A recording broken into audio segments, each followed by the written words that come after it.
grab by.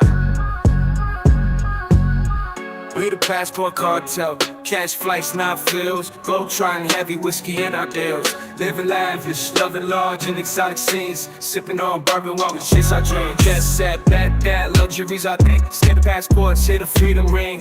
First class rides to places uncharted. From the Big Apple, the islands where it started. Cigars lit, smoke curling in the night. From Tokyo streets to Parisian city lights. Dates in every town with charm and style. From rooftops in London to beaches in exile. Some cigars lit, smoke curling in the night. From Tokyo streets to Parisian city lights. Dates in every town with charm and style. From rooftops in London to beaches in exile.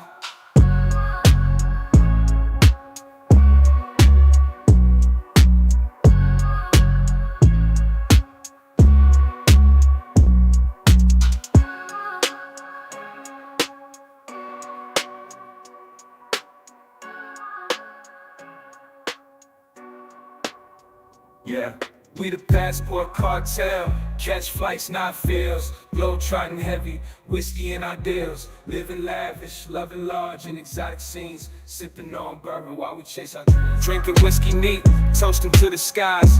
We raise our glasses, watching the world go by. Dating on the go, the best of every spot. In the passport cartel, we always hit the jackpot. Conversations deep under city lights. From sunset dinners to midnight flights. Cigars and camaraderie, bond is tight. On a world tour, everything feels right. But don't be fooled, the laughs we share. We're wolves in the skies with a fearless glare.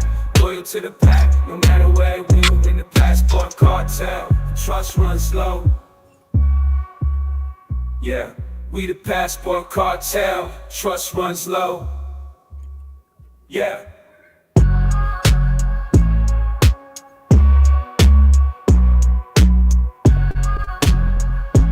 Just letting some other people get in the building first. Go jump in. Lone wolf's call, under a moonlit sky. Roaming through the world, don't ask why. We carve our own path in cities and towns with a swagger that never backs down. Whiskey and cigars, on the journey we ride. With the passport cartel, nothing we hide. We the passport cartel, nothing we hide. We the passport cartel, catch flights, not feels. Globe trotting heavy, what's up, bro? whiskey in our Yeah, man. deals. Living lavish, loving large and exotic scenes. Look, we gotta get Sipping together, on big bourbon dog. while we chase our dreams. I don't know where you been at, Uncle Jay. I just get somebody your email too, man. I gotta get with you. What's up, Rob? Man, that's a cigar shop, man. That's what we gonna do it. That's how we doing it. 90s nigga on grab by. Yeah. People coming in. We the passport cartel, catch flights, not fills. Globe trotting heavy, whiskey in our deals. Living lavish, That's the theme loving song, large big and dog. exotic scenes. Sipping on bourbon while we chase our dreams. Jet set, bad luxuries I think. Stamping passports, hit a freedom ring. First class Man, look. rides to places uncharted. From the Big Apple, the islands where it started. drop the link. Cigars lit, smoke curling in the night. From Tokyo streets to Parisian city lights. Dates in every town with charm and style. From rooftops in London to beaches in exile. Some cigars lit, smoke curling in the night. From Tokyo streets to Parisian city lights. Dates in every town with charm and style. From rooftops in London to beaches in exile. Man, shout out to all the dudes that went through divorce and going through it, man. It can be much, but travel can definitely help you with that. Oh man, we got the superstars in the building. We got Onk, Men on the Move podcast. Man, I watch your video there, man. Good video, man. Yeah, we the passport cartel, catch flights, not feels. Globe trotting heavy, whiskey in our deals. Living lavish, loving large and exotic scenes. Sipping on bourbon while we chase our dreams. Drinking whiskey neat, toasting to the skies. We got We enough. raise our glasses, watching the world go by. Dating on the raised up a go, little bit. the best of every spot. In the passport cartel, we always hit the jackpot. Conversations What's deep up, my brother? under city I see you in the lights. building. Sunset dinners to Solid, brother. midnight flights. Cigars and camaraderie, bond is tight. On a I'm definitely world gonna tour, drop this. everything Any brother feels want to get right. on too? Don't be You know, fooled, the laughs we share. We're wolves in the skies song with a for me. fearless Got- glare. got Loyal to enough the people in the pack, house. no matter where we move. In the passport cartel, trust runs low. Yeah, we the passport cartel, trust runs low. Yeah. Yeah, brother, I got you, big dog. That's what I do.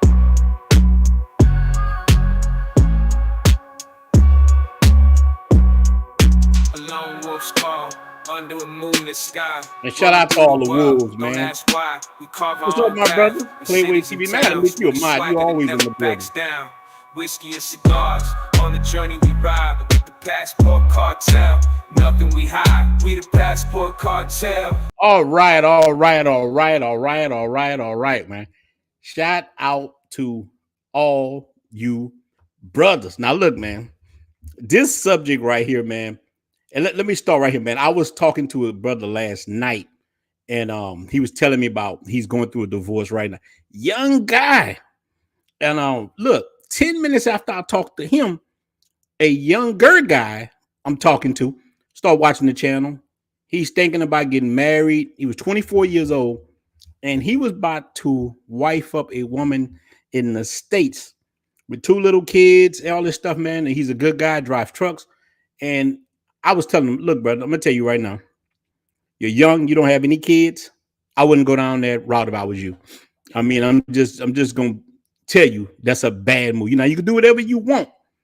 I am as a person who been married and went through all these things, man, you can lose your shirt and you could become a slave for the next I don't know how many years. And let me tell you, man. So I'm telling you, any of you guys, we're gonna start with you younger guys first, man. And look, shout out to the Blue Book Passport Cartel. We in the building. Shout out to the brothers that's members of the channel. Here's where a lot of these subjects coming from, man. Um, this is a big thing. This is gonna ruin your life. This is one of the most important decisions I think that can augment your life, man. Marrying the wrong person, or not even just marrying sometimes. Because when you say marriage in the United States, now a lot of people not married, they just cohabitating. Same thing with any woman who you're with. This stuff can ruin your life, man. So you got to be careful. So as far as travel versus travel versus divorce, let me tell you something, man. Travel gonna win out any time. But before I drop the links and stuff, let other people on, I want to say what happened to me. So my whole thing was I got married young, man. I was like 24 years old. One of the Now I love my kids, all that life talk part, but let me tell you something, man. It changed my life forever in the wrong way, man. I was doing so good financially. I had a good business, and all it took for her to do is just out of the blue. I'm not happy. It just came out of the blue. I put us in a I put us in the American dream. We had a house in Louisiana on the water. Man, well, look, when I opened my back door, I had a little lake. I worked hard, got us there, went through all the hell. And because she was young too, she never had that hoe phase, that quote unquote hoe phase. And all of a sudden she started getting like, well, I'm not happy. We had two little kids out the blue. And she decided to move to New York City with my two kids out of blue. And nothing I can do, no matter who I tried to call, no matter what I tried to do with the child support people, the offices of this, they looked at me like I was stupid. Men don't have any rights in the United States.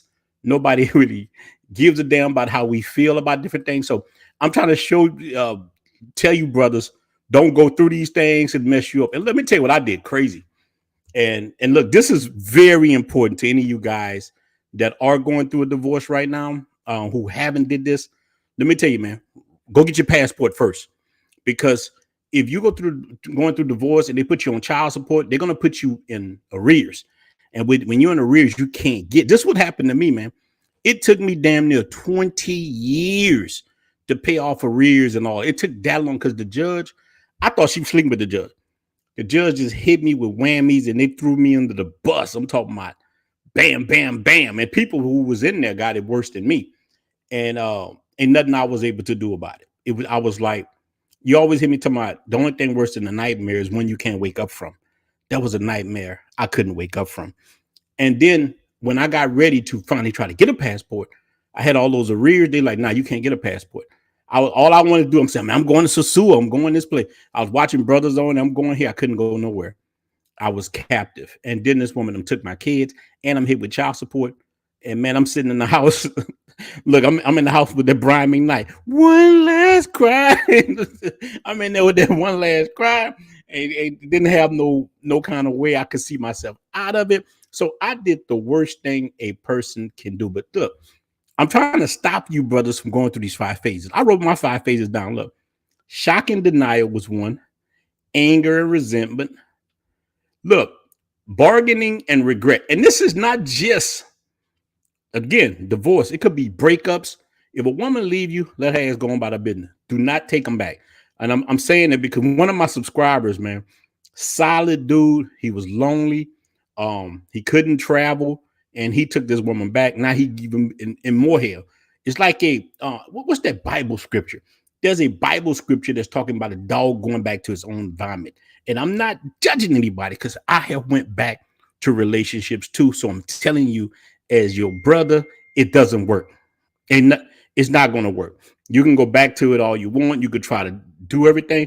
Next phase you're going to go through, we did the bargaining, depression, and loneliness. Here's where the problem comes in for a lot of the brothers. Depression and loneliness, man. You get angry. You're sitting there by yourself, man. And then with that shot, this is no ordinary love. I've been there, man. I understand. Then the next phase is acceptance and growth. And that's what you brothers want to do. I'm telling you how you can beat all this, the shortcut to everything. Once that relationship goes and burns, get your butt on a plane, go to Sasua, anywhere. That's why I put the big three. I put Colombia, the DR, and Brazil. That's the big three for me. I know a lot of people when they first go through divorce, they can't go way to Thailand unless they're a little older and got a little money. But you can get your butt to DR for a weekend. This will change your whole perspective, man. I'm telling you. Excuse me. Here's what I'm telling you. When you get the DR, I wish I could have made it to Sasua when I was going through a divorce. That would have changed everything. Getting over there, man, you would have. Oh, this is. All right, got a woman in the building. All right, shout out to you, shorty. Shout out. But look, these days, I don't know if you're a woman or not. I don't know if you're a woman or not, but shout out to you. Let me tell you. Yeah, man, shout out to all the brothers in the chat, man. I'm just telling people about divorce, and you can get caught up in some things, man. You know, our system is rigged. They will throw you under the bus. And I'm telling you, any of you brothers that want to get on who's going through divorce, man, let me know. I'm about to drop it in a few. Just wanted to finish. I got to do my spiel first. Got to do the spiel. So I'm telling you, I went through it. Many people I deal with on YouTube. I talk to different brothers every day from United States, Canada, the UK. And what do all these places have in common? They're the Western culture, man. And let me tell you something. And look, I try to tell women this too. Just some women got too cold for comedy. You in the building, if you're a woman, I'm telling you, man, they use y'all. I'm telling you, they use women against us in the United States. People use us, man. They definitely use us. No, women can't be in the group. No. Listen, no. Look, here's why women can't be in the group. I'm gonna answer that.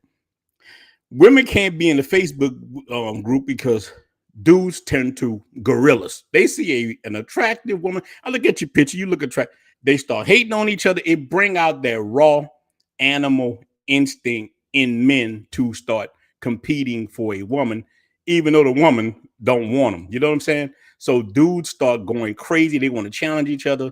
They're doing push-ups hard. Hey, man, look at his shoes. He ain't. So dudes start changing. So no, that's why I don't want women in the group. And dudes start pillow talking. I just want no.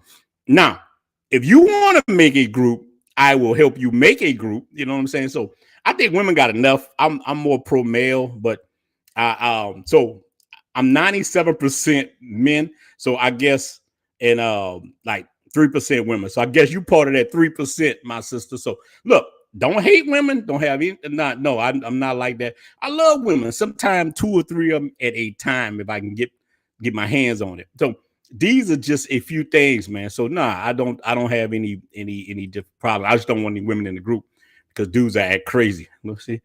I'm just trying to get that. Listen, you want some international travel game, just you watch the channel, Send me your email. You look good. I might call you. So that's what I'm trying to say. Look, I don't know if you a dude or not. You might be a dude because people be trolling like that. You know what I'm saying? Call you up. You got that $5 foot long. Brother ain't trying to go through the crying game. You know what I'm saying? Mm-mm. So see, look, this how I get off the subject all the time. So you start talking that craziness with everybody. Let's get her. Well, wait, she can get on. Listen, she can get on. I'm gonna open it up. Look, I'm gonna drop the chat, and she can definitely get on. Let me see. I'm gonna copy the link. Now, brother Jay, look, let's drop the link. I'm gonna put the link in here now. She can get on right now if she want to get on. I put the link in the chat. There you go. So she can get on if she want. Anybody can get on. But we talking, we got to stay on the subject because man, I start drinking with y'all, cutting up with the brothers. You know, this is definitely the barbershop. And man, we get into talking all that stuff and just having a good time. And brothers go out. Now, brother Jay, I dropped the link in there, man. Salute, salute, salute to the kings. I'm telling you, man. So travel is the best thing a person can do when they divorce. Okay, on Jay in the building. On Jay, man, everybody looking for you, bro. I don't know Yo, what's poppin' from what's up, man. Colombia? All right, all Oh right, all man, right. look, when I seen the title, I was like, yo, I gotta get in on this one, man. I'm a Yo, I'm a man, that's four-time what loser, we here baby. for. I'm a four-time loser. Hey, man. So, all right. So, you say you've been married 4 times, like, well, you an expert. Woo. All right. So, look, from these experiences, what have you learned from these experiences? That's the most Well, important to thing. be honest with you, man, I think that I've learned that pretty much most of the situations, different chicks, same flavor, baby. You know. Mm-hmm. I mean, I've had the sisters, I've had Latina, I've had them all, man. And one thing in common, the mindset is pretty much the same, bro. So Yeah, I got you. I couldn't, and I'm like you, bro. I started young. I started at 18 years old, man. I got married on Friday, graduated on Saturday, and was in the military on Sunday. So it was a nice weekend, but in a lighter note, baby girl, the last one graduates on Friday. I'm headed to the United States tomorrow, so I'm done, baby. I'm done, and never going that route again. Oh, man, I feel that. I feel you. I feel you. I feel you. Brother Keith. Brother Keith, have you ever been married? 4 times. I'm like Uncle over there. Oh, okay, okay. Man, we got some wisdom in the I'm room. like, We got bro, some hey, wisdom that, in hey, the that's, room. hey, Ron, that's that military life, brother. That's that military Right, life, All man. right. right, all right. I respect it. All right. So look, what have you learned from your experiences and what can you impart to younger brothers? My biggest advice, I'm like you, man. It's not worth it. Right now, I just finished my divorce. I was actually married to somebody in Baton Rouge. I work for the state down there. Okay. And she's from New Orleans. She's from New Orleans, and what I would tell these brothers is just like you said earlier in your intro, a woman will change her mind based on her feelings and leave your life in shambles. It's just what Yeah. it is, right? Leave your life in shambles. I bought her a house, bought her a brand new car. We was probably 3 months from moving to Mexico. I was gonna because I'm 100% disabled Army 20 years. I was about to Mm-hmm. retire her too. So I said, hey, you ain't making but $2,000 a month working at the hospital out there. We can both sit down and enjoy our life. And like you said, you start Yeah. getting feelings and guilt, and then that's where the blessing for me came. That somebody invited me to some tour, and now I move out there June 1st. So it ended up being Oh a man, that's blessing. awesome. Awesome. Yeah, Awesome. yeah. So it ended up being a blessing, but like I said, man, that 4 time no go, man. That was rough, man. I feel like the Celtics, like I keep getting to the close to the chip, but I couldn't quite get it. You know what I mean? So, But it's easy to fall um, into that though, because listen, it's usually let's keep it a buck. It's usually women who file for divorce in the United States. Men usually are kind of happy go lucky. We like old hound dogs. We gonna come bring the bacon. We gonna do what we need to do. Right. And all at once she hit you with she's just not happy, or she don't get it's hot girl summer or something. Look, if a woman got a lot of women friends who single, their relationship damn near bound to fail, and we all know that. Look, black cleaner, what you think, man? You ever been married? Nah, I just been in a couple of long relationships. My daughter's Man, mother, we was together for 13 years, and then okay. my previous relationship was 8 years. Mm-hmm. So, what warnings would you give to these young brothers in the game right now coming up in the United States? Well, number one, I mean, what I've noticed is that women have been indoctrinated to this Disney Academy. You know what I'm saying? Mm-hmm. All of them think that they're little princesses. You know, they Yeah, want a man to come and, you know, like the knight in shining armor and come save the day. And then, you know, they go off into the castle and live happily ever after. The end. yeah. No, that's real. Meanwhile, you know what I'm saying, men, we're not looking to go save anybody. You know what I'm saying? We're Mm-hmm. looking, a lot of us, you know, like myself, you know, I grew up in a single parent household. So, you know, I've seen my mother, you know, as a registered nurse, you know, be able to hold a house down. And all Yeah, she was doing was looking for help.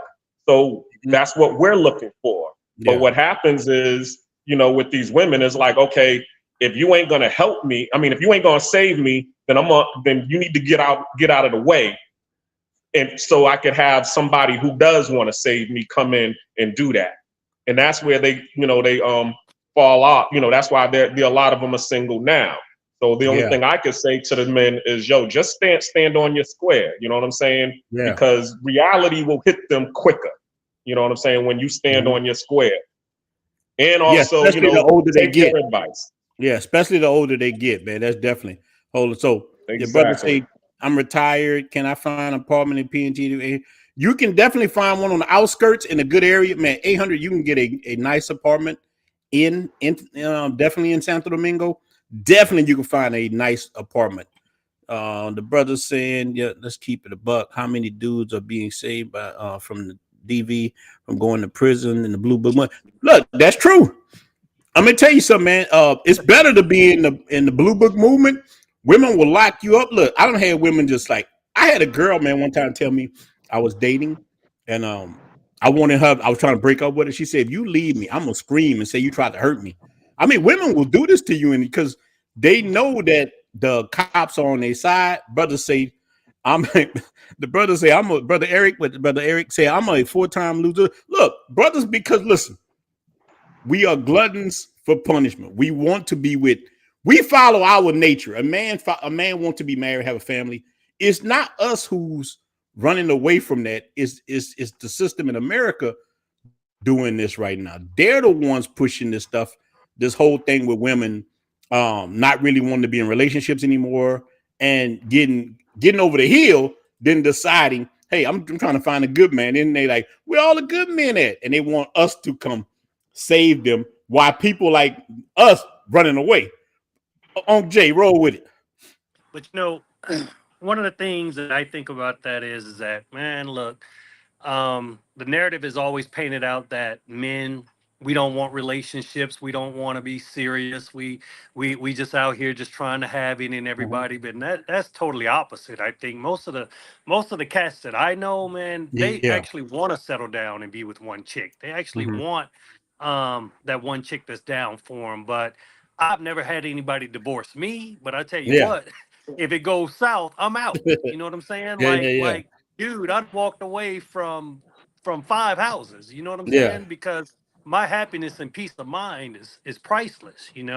But You're a man. You're a real yeah. man. You know you get But it to be again. honest with Yeah. you, like a lot of people would say, well, damn, like one brother in the chat, and I'm not throwing no shade or whatever, but was basically like, what's the common denominator? You guys, being married 4 times or whatever, but would I rather be 4 times, with chicks for Mhm. 10, 11 years, or would I Yeah. rather have 300 chicks under my belt, you know what I'm saying, and going through all Yeah. that Yeah. nonsense. I So got it's like pick your poison, you know what I'm saying? you. But I think most guys, man, they really want to get out with one chick. I mean, I'm with one chick now, down here in Colombia, and I tell you what, we Uh-huh. not married, and I'm never doing it again. But you know Mhm. what I'm saying? She's just happy to roll with me, you know what I'm saying? So it's all Well, look, good. how does she treat you? How do you feel with this situation? She treats me like a king. literally, and Getting, I'm get, not being facetious or whatever. Some of the brothers that We met in the her build, all before, you right? know, That's but what I want to hear.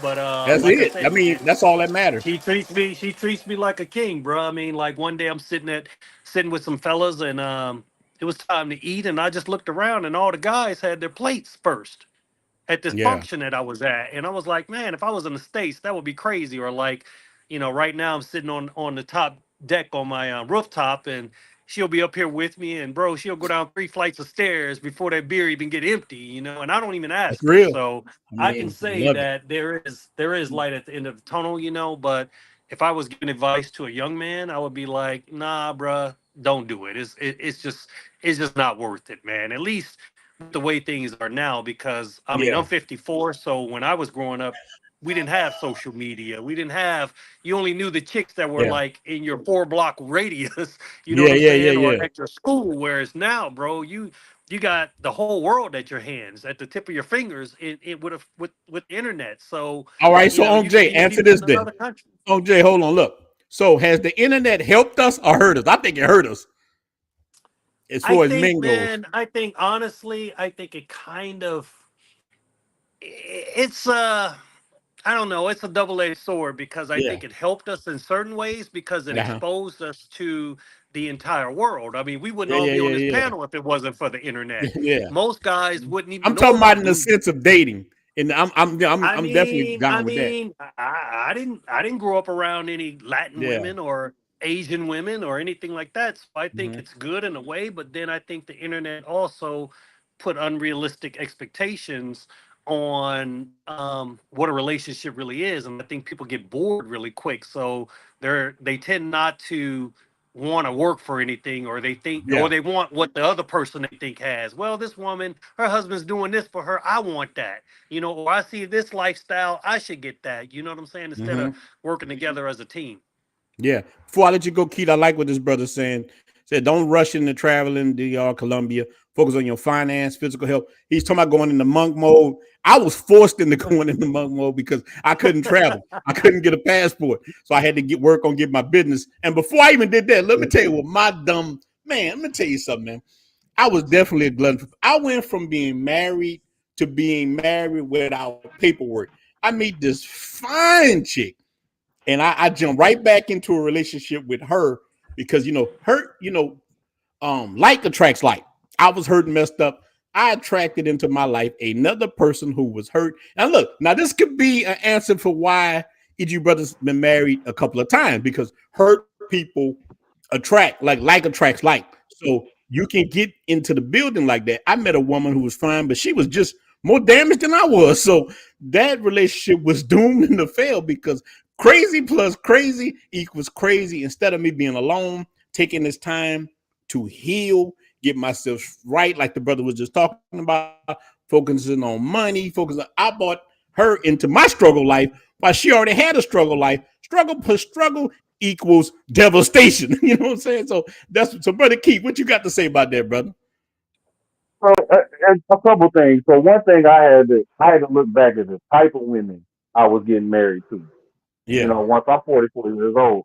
So one Mm-hmm. thing one theme I had in the women I was with is they didn't have any men in their life. They didn't have a father.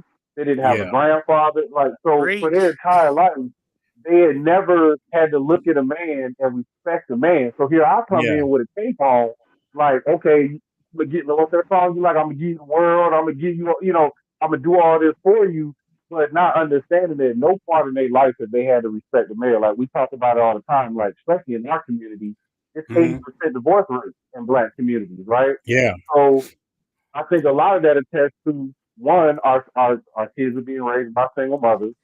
Mm-hmm. Okay. Two, they don't have any. You can go 2 generations and you don't see a father. You don't see a strong man. So can't expect. This is just me. I can't expect to get that respect if they've never had to do it. So here I Yeah. am trying to force something, and then God forbid they got these hating friends, these single friends, these hot girls want to take girls trips and all pulling them away. Social Mm-hmm. media, like they're getting attacked, they're getting attacked, but instead of them realizing what's going on, like you said, just the system is even designed. Like I'm paying child support for a child that ain't mine. Yeah, that's how right? the system is, man. All It's because I'm crazy. trying to protect you. That's how the system is. Regardless of how much I fight it, regardless of what I do, I'm still paid. And thank God I got my passport before, all the other stuff kicked in. But that's just kind of how the system is designed. And I feel like nowadays they have more of an incentive not to be with you than to be with you. And Yeah. that's telling them. So No, I it's think that's true. kind of the struggle that we're going True. through. Yeah, I think that's the struggle we're dealing with. Yeah. The brothers say, has hypergamy invaded? I'm gonna let you roll with it, Black Caesar. But look, has hypergamy invaded the passport movement? As far as it depends on how you want to do it. But hypergamy is always around. Women always want the best, the bigger, best deal. As far as what I have saw, women always want the best part. So just happened though when we go to DR, Colombia, Brazil, where we at, we are the best part. We the you. I mean, I'm just saying you got a lot of passport privilege. We got more money than a lot of people, so you are at the top. And even in the United States, you can still have a lot of. In the United States, is different because you can have a lot, and you see, like Kevin Samuels was pushing the high value male. You see what happened to high value males in the United States? The women fleece the hell out of them. The women, they bring you to court, they take all your stuff. You seeing what's going on with a lot of people right now. They can say you did something 100 years ago, like they did Bill Cosby. They can bring you down anytime they want in the United States, and you got to kick rock. So, all right, brother, Black Caesar, all yours. Black Clean. I'm saying Black Caesar. Look, Black Caesar might be a good name for you, brother. Like, Yeah. hell, Black Caesar. Oh, it's all Yeah, yours, brother. yeah, the hypergamy thing, you're definitely right about that. Because it does boil down to economics, And Yeah. I'm from Boston originally. I moved to Atlanta. Shout out to Okay, now Boston. in Boston, if you are making, I'll just say your bills, living is like $3,000 a month now for a 2-3 bedroom in Yeah. Boston. Versus being in Atlanta, you could probably find a 2-3 bedroom for about 1,700. Okay, so your total expenses in Atlanta would be like $6,000 Man, versus that's in ridiculous. Boston it would be $8,000 a month. Man. So so here are these females out here who are looking for guys they always say, I'm looking for a 6-figure dude. Why? Because they already know their bills is $6,000 to $8,000 a month. So Dang. they're looking for the dude who can cover those expenses. You know what I'm saying? Now, us men, once again, I go back to what I was saying previously. Like me, I'm a blue collar person. I'm Yeah. in the cleaning restoration industry. So I'm making, $4,000, $5,000 a month, Yeah. doing what I do. My Mm-hmm. girl, she's working for Apple. She's making $4,000, Yeah. $5,000 a month. So I'm saying, hey, it's common sense. Mm-hmm. We put our two incomes together. That's $100,000 right there. That's the six Yeah. figures that you're looking for. Yeah. That's it. But no, they're saying no. I don't want to put my income together with you. I want the dude who has it all, so I don't have to work. Or if I do work, I can stack my chips just in case things don't work out right. I can just ride off into the sunset. But then Man, you I end dropping up facts. You dropping some facts, brother. exactly. So then I end up I just put up the do signs and say, okay, I'm moving here to Panama. Okay, in Yeah. Panama, the medium income here for the people who live here is $1,000 a month. To live over here to be balling is $2,500 a month.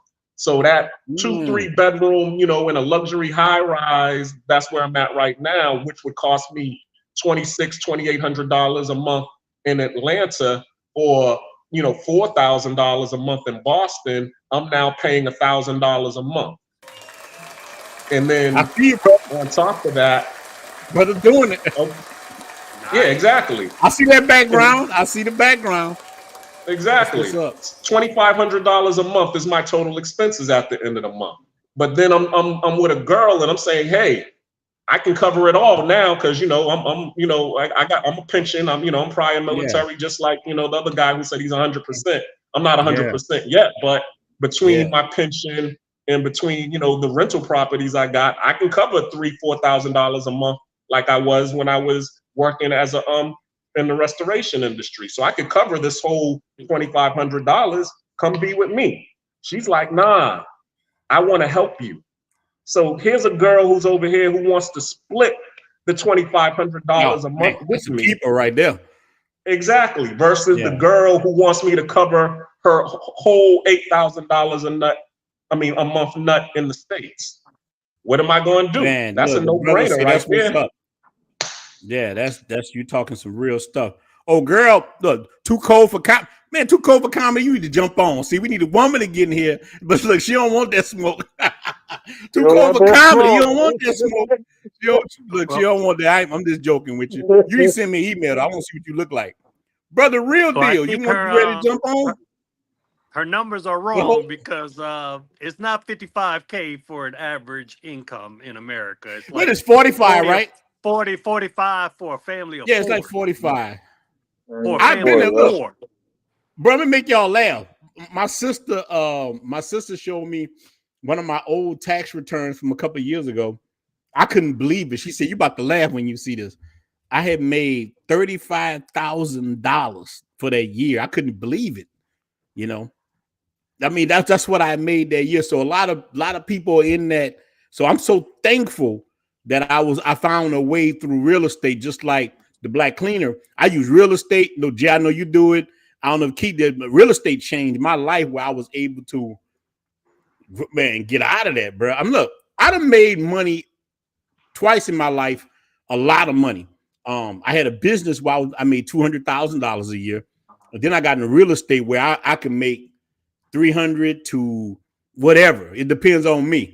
And I'm telling you, I try to tell guys right now to buy the hood, because if you don't buy it, everybody else is coming for it, man. See, look, they glazed up. Now, Keith, you saying you were dating chick in Baton Rouge.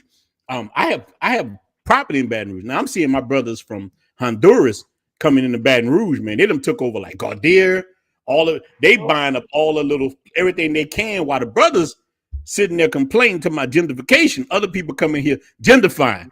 Buy that stuff. Get yourself together. Go get 2-3 jobs like I had to do. Stop complaining and get off your ass. You know what I'm saying? Go get what you gotta get. So I'm telling guys that's what you need to do, man. Yeah, so that's definitely what's up. But look, I'm gonna let Real Deal tune in, brother. Tap in, brother. You there, Real Deal? I don't know, Real Deal in the game or what? 38 is average. And yeah, it is. 38 is. And look, 38,000. When you look at if you make, I don't know if it's 38 or 20,000. If you make that a year, you're in the top 1% of the world. You know what I'm saying? So people make. I was just watching something right now about the Congo before I got on. You know what the man made a month, and this was a good job in the Congo. He made $100 a month. So I'm telling you. So we definitely above all that. I'll get hit, just not camera ready. Man, you could have got on there. We ain't got to speak. You know, you can talk. We just want to hear your voice. If you sound sexy, we don't want you. You sound like Lizzo. Hey, everybody. Yeah, here in Colombia, man, the average income is only like 300 to $350 a month. Okay. Like a Yeah, DR. 300. Mm-hmm. Yeah, DR is like, man, it's crazy. Okay, on. It's all yours because old boy didn't get on. You roll with him. Yeah, Hey, for the man, brother that Right exactly. now, called hold on right and quick. said he not Oh, hurt, for the what are the brother, okay. struggles that you went Quick. through with going through divorce? What are the struggles? Me rolling? Yeah, it's on Yeah. you. You know what, man? I would say the biggest struggle I had was I didn't care about the house. I didn't care about all that other stuff. It was more of Mm-hmm. the playing the game with the kids, man. That was the biggest issue for me because it's like, wait a minute, I was a good father, but then when I decide to move on with my life, now we got to play these games, and I call every other day, but you won't let her answer the phone, or you're blocking the phone and playing these games. So that I say that's the biggest thing that hurts a lot of gentlemen, is the kids, man. And it's like we're getting the short end of the stick, but the guys that, especially the guys that actually pay child support, actually take care of their kids, actually, when I've seen us, what's that one video I think I seen, where the guy went to take his daughter to get her hair done and the mama took it out or something and the girl was screaming bloody murder. It's like that it's uncalled for. It's uncalled for. So that's my biggest issue, man. And the issue he was talking about with what was that, the about the hypergamy. I was Yeah. dating a chick that was a nurse practitioner.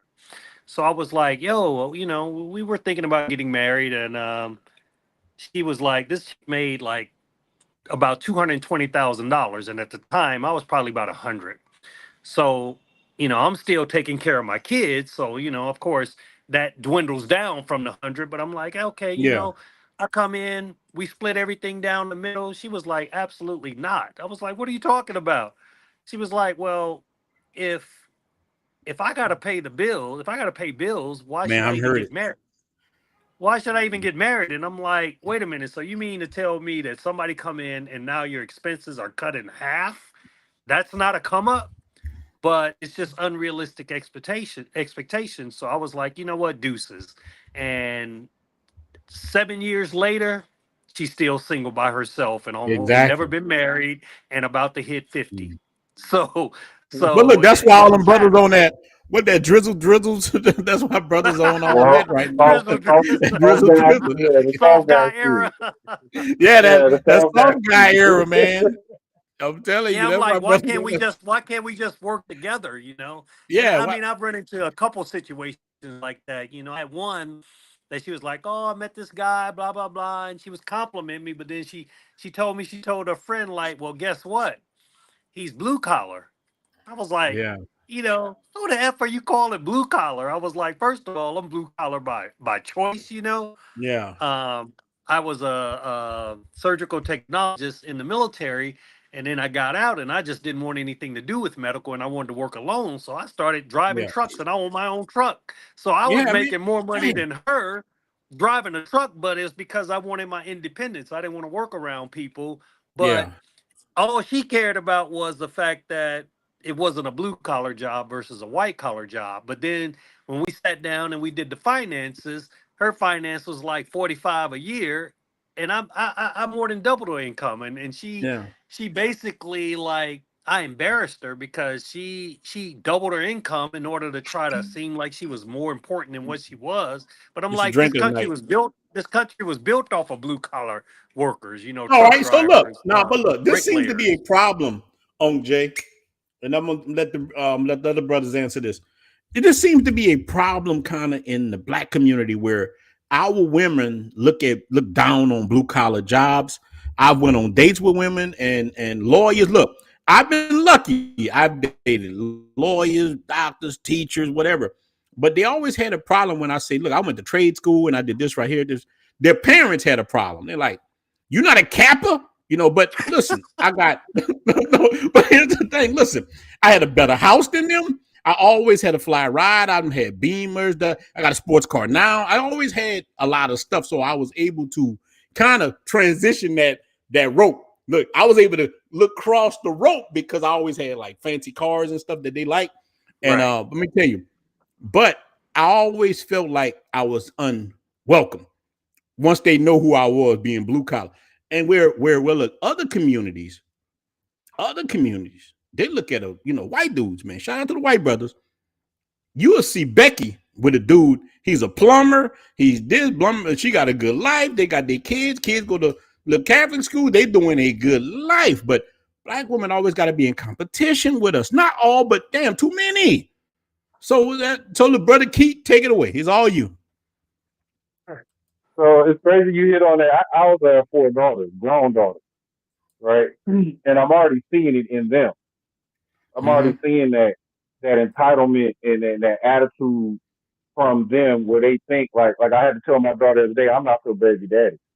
Okay, I Yeah. didn't make my grandbaby. I love my grandbaby, but I'm not required to do a lot of the stuff that you think I'm supposed to do.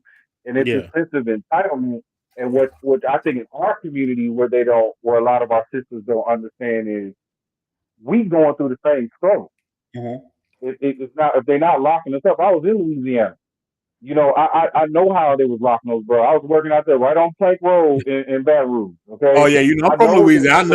I know Plank Road. yeah, so you know what Look, I'm look, talking hold on, about. wait, hold on, brother. I, You used to go to Tony's Seafood, brother. You used to go look, to every Tony's and other all week. that.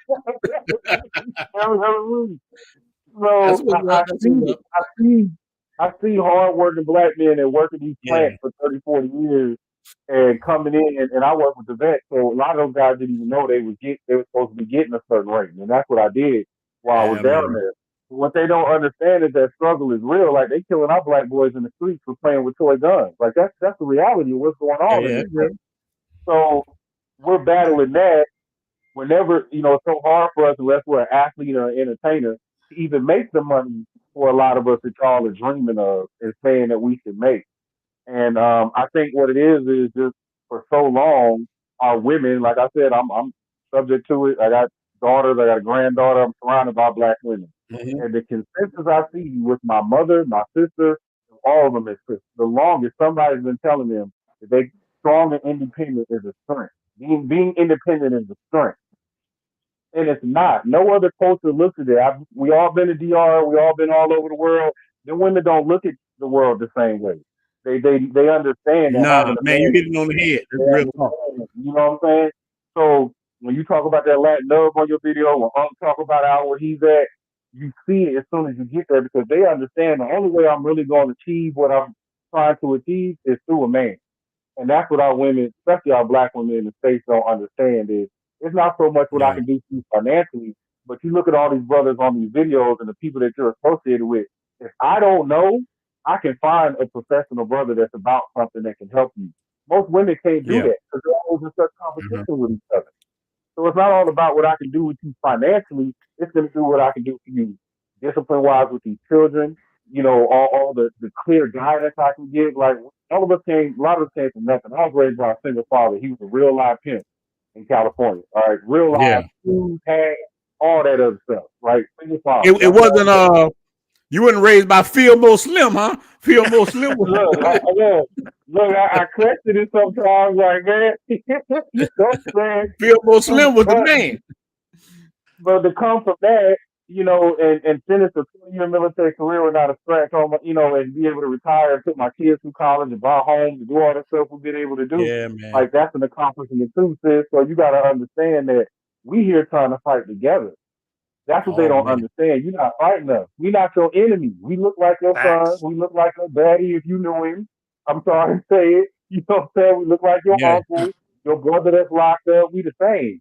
yeah. But they We all the telling same. you here that we are fighting each other. And then when brothers go to DR or Colombia or Thailand or Yeah, yeah, Germany or all these other countries, and these other women look at you like, hey man, I'm not fighting, man. I'm doing everything.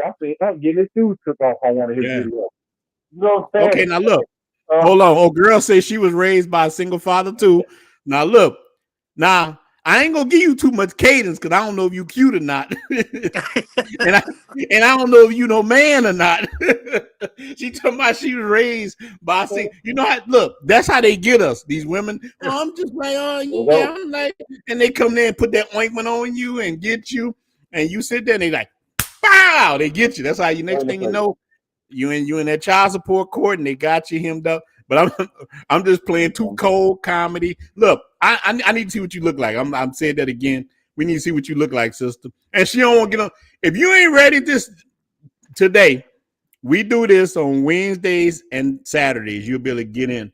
So my brother, Black Cleaner, what do you think about it? And then I got some more things I want you brothers to tag on. Brother Cleaner, what you think about it? It makes me think about that episode of Roots with Yeah, Richard Roundtree when he dude who played Shaft, he was in one of the yeah. episodes with Roots, and he was a driver for Massa, and he comes Mm-hmm. to the plantation where Kizzy's at, and now all of the girls is gawking over him because he's the driver, he's dressed sharp in a nice suit, and they're thinking, hey, we need to get with this person.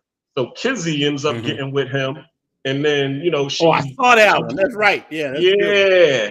And then she Yeah. ends up bagging him, and then he ends up taking her for a ride, or you know, in Master's carriage, so she could go see her parents, and they ended up dying. But then they end up Yeah. coming back late, and then the Master come out and stop beating on Kizzy. I mean, not Kizzy, Richard Roundtree, and he's over there like, "I'm sorry, Master. I'm sorry, Master." And then they were supposed to get married, but right before they were supposed to get married, her Master come and rape her. And Richard Roundtree saw Yeah, I that, remember that. Oh and he man. looked the other way.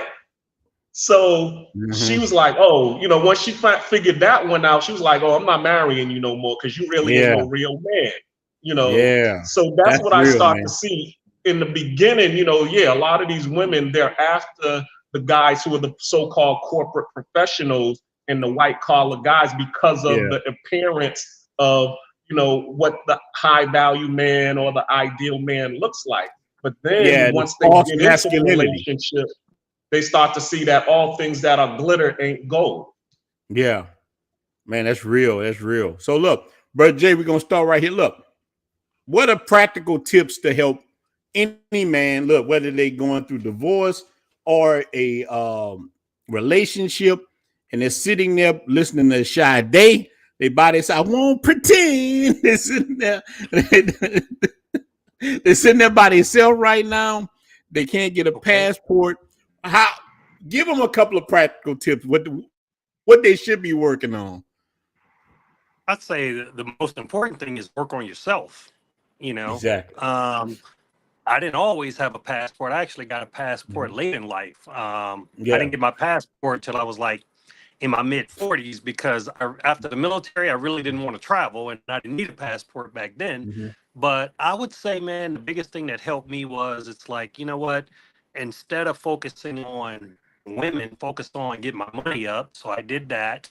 I was able to flip a property, you know, in 11 months for a couple 100,000, you know, and I started working out at the gym. I started, you know, I went to Cancun, you know, I went and got the grill fixed, you know, and did like 24 crowns. So I would say invest in yourself. You know, a lot of times, man, we'll invest in everybody. We'll invest in our kids. We'll invest in women, but we always tend to put ourselves last, you know.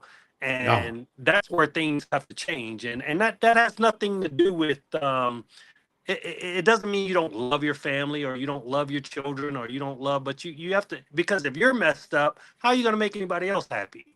Or if you don't feel good about yourself, how Mm. are you going to make yourself happy? Like they say, you chase that bag, man, the women will always be there. But if you just chasing women, just like I don't really care for the guys that just travel just to get women. I don't think that that's Mhm. a good approach. I think you should travel because of culture. I think you should want to try different things, new things, you know. And if you just get caught up in the chasing women, man, you're just gonna be in the same situation that you were in when you left United States.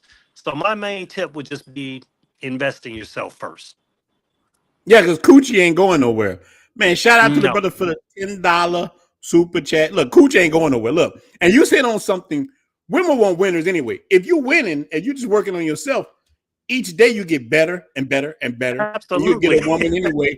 And you gonna get them anyway. The cut go, you're gonna get the women if you win. And I'm telling you, so the culture is the way. Learning the language is the way. Brother Keith, I got a different question for you. I want you to answer this. This is important because I dealt with this recently. Now, I met you in Flip Flop. Yeah, I met you in Sasua. Yeah, I did. Solid brother. So look, and I want to ask Black Cleaner the same thing. What do y'all think about the people who, like, I hear this a lot, and a brother sent me a video, and a brother come up to me in Santo Domingo recently. But I'm sitting there eating, and the brother come to me and he talk. He said, "Man, I watch your channel." I'm like, "Hey, what up? Man, you want a beer?" I'm welcoming. You know, I'm a Southern brother. You know, Southern hospitality. Man, you want some beer? You want some chili cheese fried dog? I got you. Whatever you want. I'm talking to him, but all he can talk about is men going to Colombia, DR for women. And he reminded me of that gay guy that going, "I don't like men's no more." That's all I can hear. I don't want men's no more. He's like, I'm like, I looked at him, I said, brother, hold on.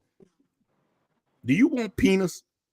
That's what you looking for? I ain't giving it to you, big dog. I'm like, listen, why do you care what brothers doing if they're not here out here doing anything wrong?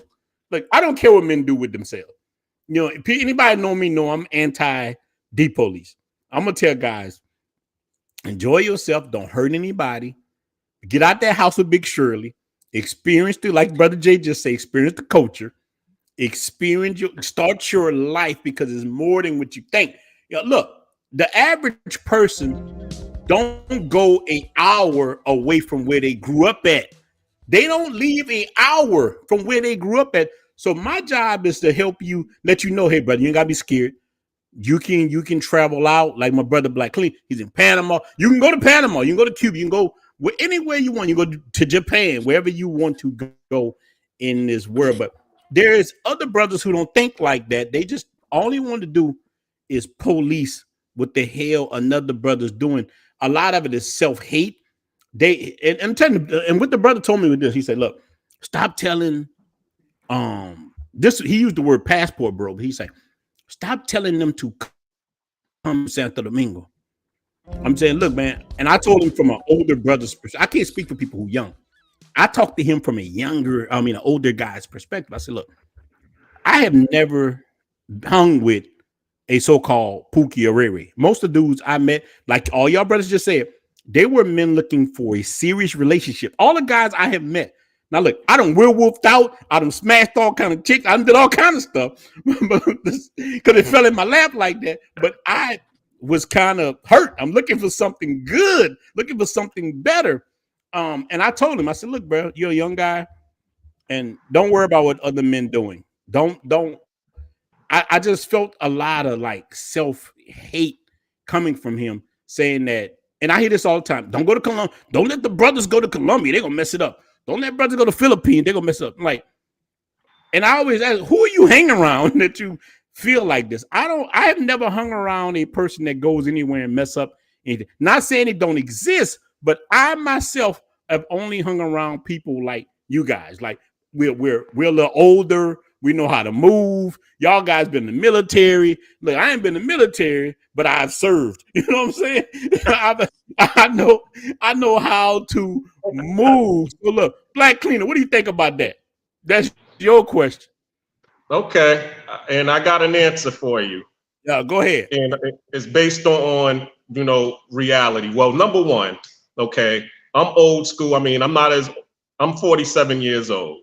Okay, and in my era, during hip hop, we didn't respect the drug addict. We respected the drug dealer. We didn't respect the trick. We the same era. We respect the pimp. So yeah. Also too, when I was in Japan. Now Japan wasn't a port in the military where you could go out and do P for P. You needed to have a mouthpiece, which actually wasn't difficult.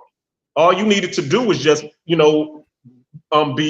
approach a female, because a lot of them are very polite and docile. So even if you just cold approach one on the street and just give her your phone, she might be kind enough to put her phone number in there, and you got yourself a girl. But what we would see is a lot of the military guys who were nerds or wasn't socially adept. But what they would do is when they got their leave, they would go to the Philippines or they would go to Thailand. Why? Because in the military, Subic Bay, Philippines, and Phuket, Thailand, and Pattaya, Thailand, those were what we call sex ports. Or guy ports. So during leave, so here you are, you're in Japan, where you could actually just go out in town and meet a girl. All you got to do is just open your mouth and she's yours, but yet you're going to take your money and go, and catch a flight out of Japan to go to Thailand and go to Philippines to go pay for something. We didn't respect that. We considered that to be, the lame guys or the tricks. So now fast forward to 2024, and you're seeing everybody who's in Sasua, pretty much, flying just to go to what we would consider to be a track. It's Yeah. it's like, why don't you go to Santo Domingo? Because you could just go to Blue Mall or Agora Mall or Yeah. any place Zona Colonial during peak time. I mean, rush hour traffic or whatever, and do the same thing. Go talk to a chick, and you'll be able to bag something. Why Yeah. are we Some trying people to? don't know, man. Look, you're hitting on the head, man. That Agura Mall. Oh Lord, man. Agura Mall. You go to Agura Mall, so the Black Clean hitting on it. But everybody don't. A lot of people don't have it in them. Like, see in the corner, we got the wolf. Like, you got to be a wolf. Look, anybody know me? Look, I done clap down some mangoes, but I rather hunt. I'm a hunter, man.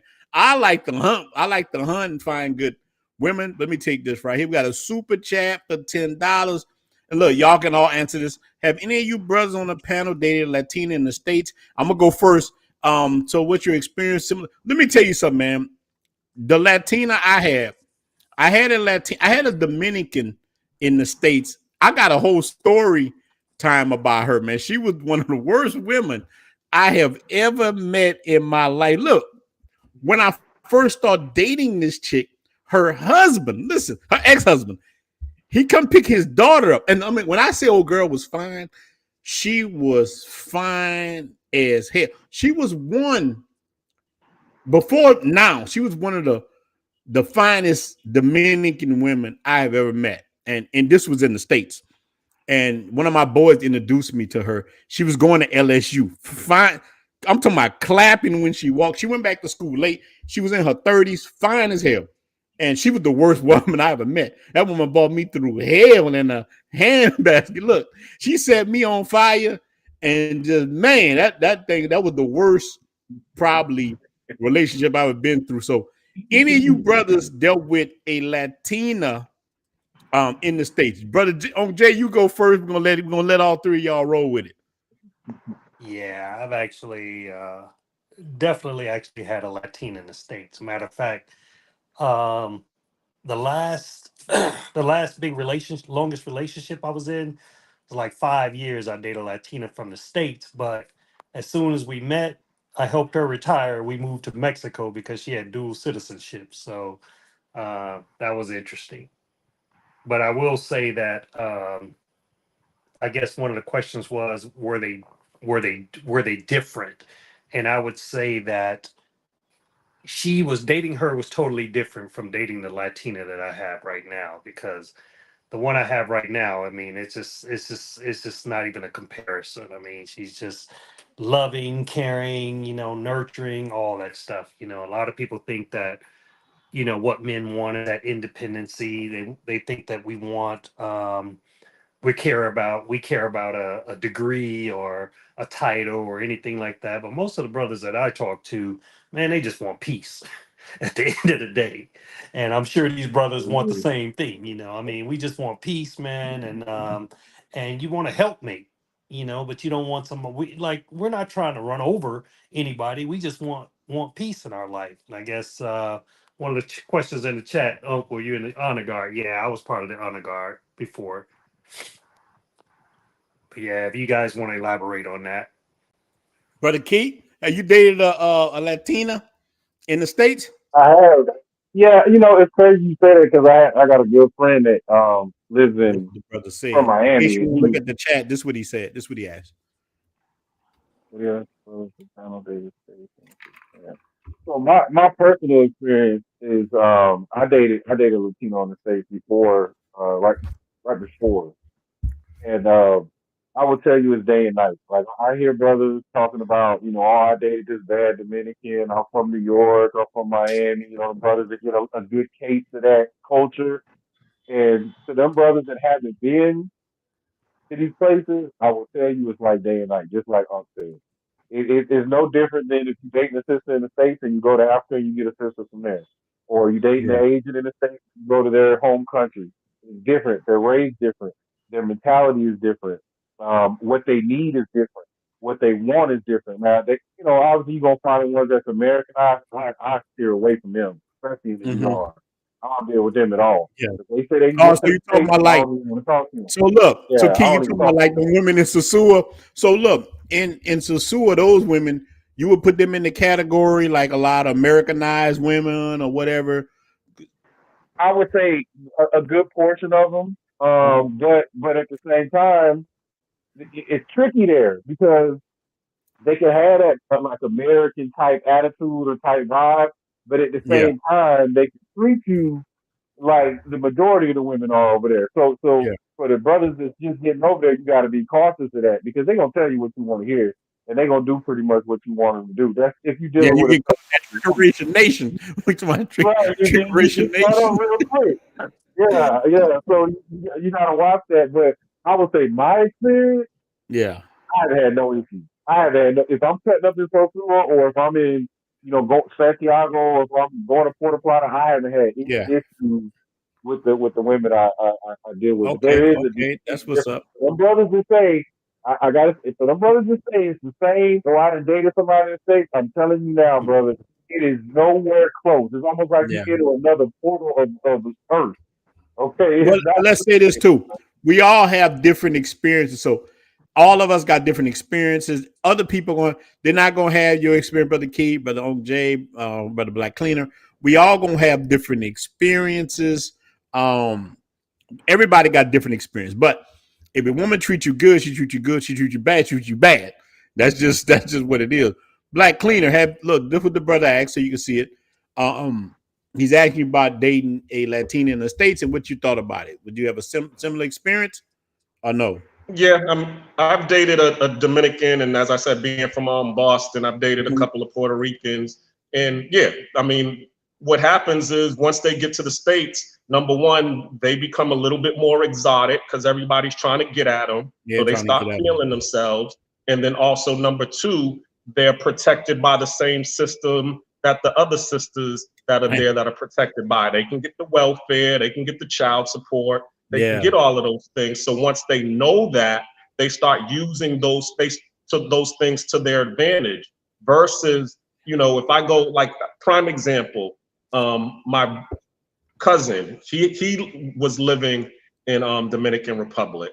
He's 62 years old. He ends up Mhm. getting, a 30-year old girl pregnant. All Mhm. right, she is stuck in the Dominican Republic. She's, working, two jobs to be able to support the child that they got. So she's a little bit more submissive to him because she needs the support of my cousin. Yeah, she ain't got no choice. Exactly, Yeah, because yeah, if yeah. I feel you. there is no safety net, there's no Yeah, fallback. Versus here in the United States, they already know. mm, Oh, once you get me pregnant, I got you. I don't need your yeah, support. I can just go to mhm. white daddy at the courts, and they're gonna force you to pay me, and Yeah. I can That's go do real. what I want to do. So that's where the differences come, is because they have the safety net of the American system here in America, so they're gonna act on that. Versus if you're out in Panama or Colombia or Yeah, yeah, Dominican yeah. Republic, where there is no safety net, you need Nah, ain't no that safety net. patriarchy. You gotta clap them cheeks and shut up. Look, brother, Put 999. up or shut up. Man, look, he's saying salute, fellas. Salute. This is a solid brother right here, man. He's solid guy. Awesome brother. Look, brothers, it sound like my ex. Man, men on the move. Why are so many men against traveling for? Look. I don't know why so many men are against it. Me myself, look, I never traveled for women. I traveled because my two friends came to me and said, "I'm glad they did it." One of them ended up killing himself over a woman, or deleting himself over a woman in the States. And listen, man, God rest my boy Eddie's soul, man. God, the woman looked like I don't know what. She looked like she was a white chick.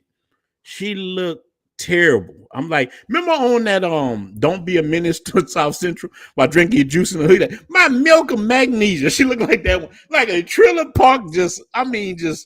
And he killed himself. Deleted himself over a woman who looked like she changed tires at AutoZone. I mean, like this woman looked bad. He like Man, this woman, like when he showed her to me, but he had low self-esteem. And when I look, and I remember first arriving in Santo Domingo, sending him a picture of Nicole, who I was with. The woman picked me up from the airport. The woman was gorgeous. I sent him a picture. And a few days later, this fool had deleted itself. And he was the main one talking about going to DR. He was the main one that we can go to DR, never made it. And my other boy, he ended up coming like 2 years later. But this is what happened. So that made me start the YouTube channel. I'm like, you know what? People talking about Santo Domingo. Santo Domingo is good. I don't know what kind of experience they had. Like, I put Santo Domingo a little bit more than Sosua because I like to hunt. In Sosua, they hunt you. I'd rather hunt, I'm a werewolf, man. I'll sit there, drink, the moon come out, somebody getting stuck. I like to get out there and hunt, meet women. I love going into the club with the brothers, sit there and just look. I like to sit there and have a good time and meet new people and talk, and it helps you with your Spanish. I like diving into the culture, man. That's what I like. But I know that's not for everybody. Some people just want to look. And look, this is why I respect people who just in the Triggeration Nation, because I understand. Look, man, I'm going through a lot of things. I just want to hit something, go home. Look, I'm okay with that. If that's what you want to do, I respect it because I've been there. I would rather you get out there and have your fun than the. And look, here's the thing that happened to people. I want y'all all to chime in on this. This is the next thing. Did you notice that when you traveled, going back to the United States, you felt different? And were women more attracted to you? Because I found when I went back to the United States after my first trip, I was a magnet. Women I was so confident. I had my mojo. I'm looking at women like, man, look at this mofo ears, man. She don't look good. She look like Whoopi Goldberg. So I come in there like I was judging women way harsher than I would have. Like, man, look at her shoulders. Look at her knees. So I was, and that made women want what don't want them. I think all of us do. Men want what don't want them too. Men, we the same. Human beings want what don't want them. And I got so harsh. The first thing happened to me, I landed back in the States, bro. I'm telling you, after my trip to Santo Domingo, my first time, I land in the Atlanta airport. I go to Popeye. I want some chicken. I want some real chicken. I go there, and let me tell you, when I get there, the women can sniff it on me. They're like, who do you think he is? They looking at me. I'm looking uppity. I'm looking all in the sky. I'm how I was carrying myself. The women was on me. Get back to New Orleans. Anywhere I went, the women was on me. They're like, they can feel that magnetism. They're like, who is this guy? Who do you think he is? He walking around here, old fat ninja, think he's something? But they wanted me. Did y'all go through that? OJ, I'm going to tell you, for your first trip, did women sense that in you, that you were more confident? Definitely. And it's just something about going overseas and living in another country. It's like, first of all, the playing field is level now. Yeah. It's like when I actually used to work for Michael Jordan's trainer, Tim Grover, in Chicago. So I was around a bunch of professional athletes and stuff like Yeah. that, and knew a lot of ball players and still do. But one of the problems is that some of these guys started making me think like, man, where did you go wrong in life? You know what I mean? Mm-hmm. Well, when I got overseas, and I've actually hosted a guy from the NFL and his people at my house. And when he came over here to Colombia, he wasn't nothing. I mean, it was like Mm-hmm. it was like the playing field was level now, Yeah. So I originally left my old lady, came here, and so we tried to rekindle things. But man, once I got a little taste of this Latin love out here, it's like, bro, she didn't even have a chance. I tried to go back home for about 3 weeks to the States, man, and I was like, ain't nothing there. I didn't look at her the same. Mm-hmm. There wasn't the same amount of attractiveness. She was a sister, and I'm not ragging on the sisters or whatever because I'm married to four of them. Yeah. So I put in my work. You know what I'm saying? Mm-hmm. But it's like looking at her put on the lace front and stuff like that. It just Yeah. didn't hit the Ain't, same for me. It, look, that lace front it ain't gonna was work like no more. it just was like Hey, the fucking ass. I'm not Look feeling at this, how man. The lashes and everything, it's just like Yeah, man. I had already. It's almost like I checked out, bruh. And then, I got you. when I went to Vegas to see a nephew of mine that lives there, and he was like, "Oh, let's hang out." It's like, all right, man. He takes me to the strip club, and I was literally bored out of my mind. Yeah, Like man. I didn't engage whatsoever. It was just like, why would I pay for you when y'all know what it is overseas? You know what I'm saying? Trickery Nation. Why would I pay just as Yeah, much for you to dance? And I'm not even in that world anymore. Like I'm yeah, like you, yeah. I got Ronan. you. I put in my work early. You know what I'm saying? But Yeah, yeah, now it's like, I pretty much have my choice of a couple doctors, a dentist, a lawyer.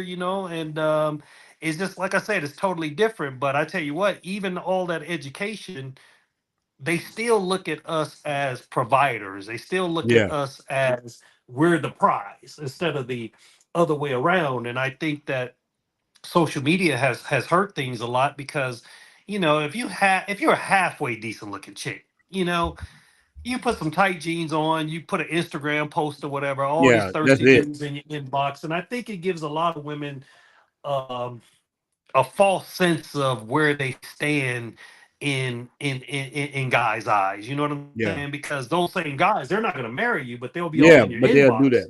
or whatever, and Now, so they OJ. figure like, oh, Now huh? you can attest to this. Now look, this is something I want to put Yeah, to you directly before we go to Brother Key. So yeah, look, you notice men, we just don't support each other like that. But like you just said, look, my cousin showed me something. I said this in my right, Facebook group. My cousin, she's a pretty girl. She showed me something. She just started a YouTube channel recently, right? So uh-huh, her memberships, she was bringing in $10,000 a month in memberships, and she does right, like makeup tutorials. right. Dudes, most regular straight men don't wear makeup, and she was No, showing me all the men who were supporting her, sending her 199. It was piles of them, and right, I showed her mine.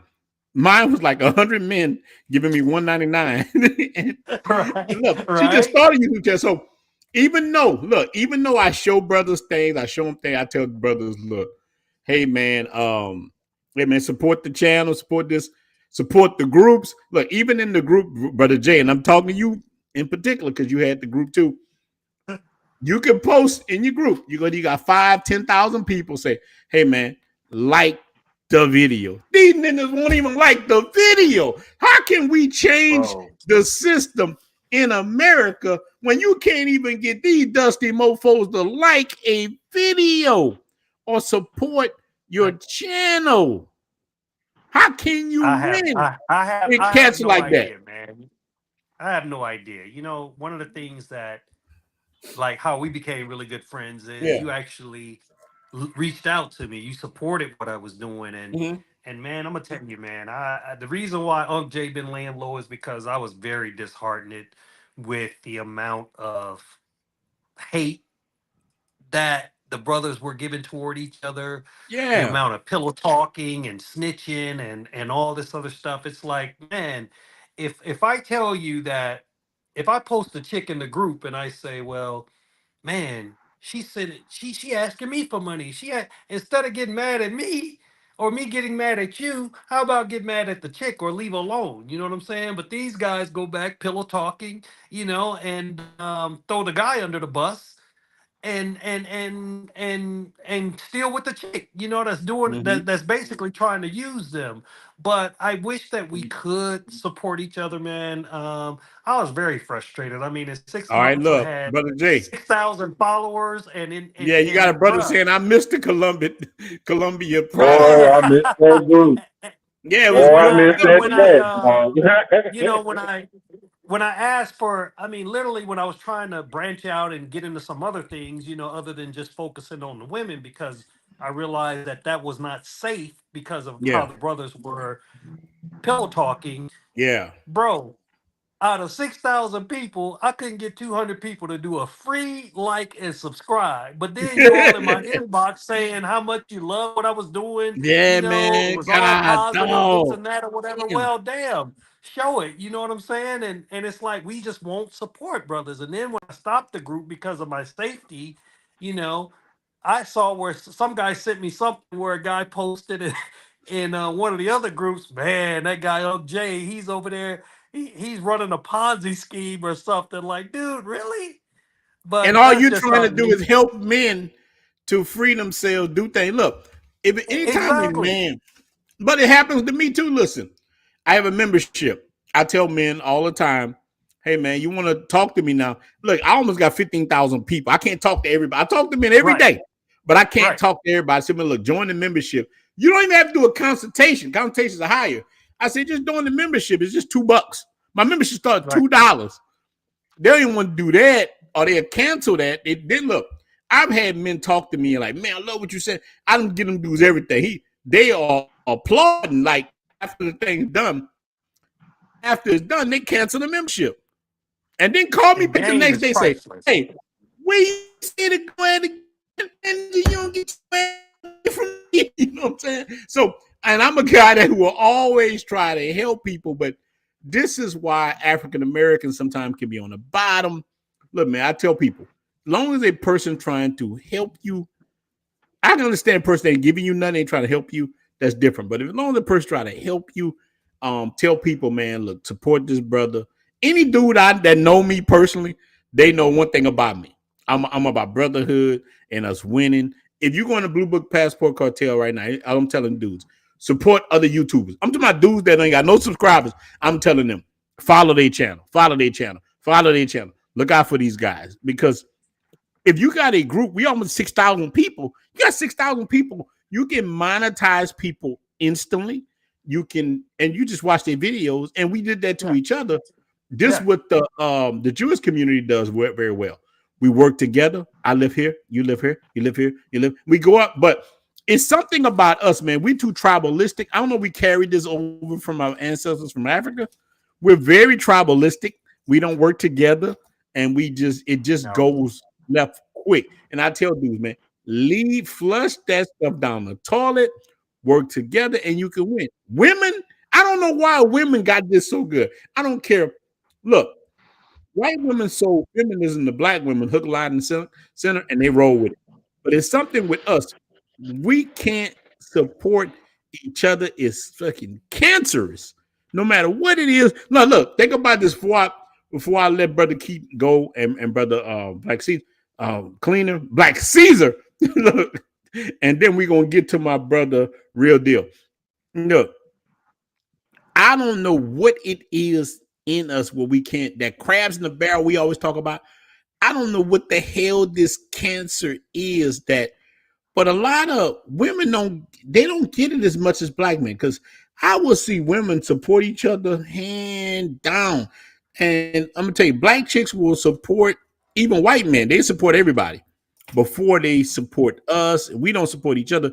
So how can somebody respect a group of men like that? So, and it's on us to show people a better way. So, Brother Keith, you roll with it.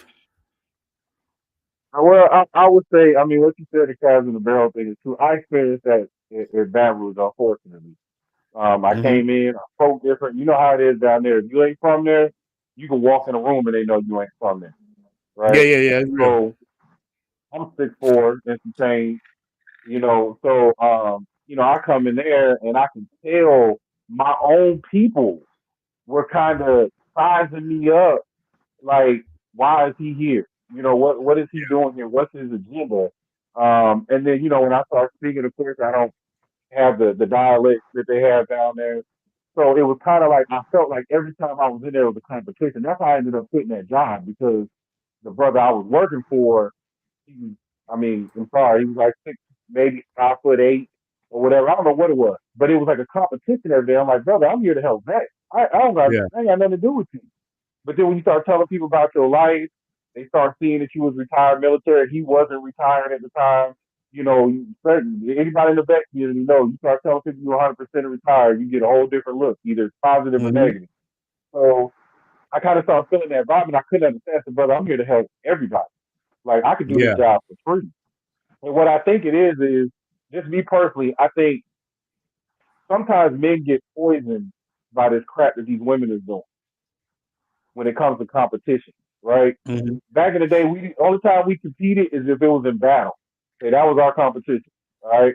Back in the day, either you die, I die, or we played a sport, or whatever it might be. We competed when it came to battle. It wasn't about what we had, the home we had. But you Yeah. look at our music, you look at our culture. Everything is about look at me. I got a shiny car. I got jewelry. I got this. I got that. I got all this other stuff. If a nigga, my bad, if a brother ain't got this, if he ain't Yeah. this, if he ain't got that. To me, that's just feminine energy.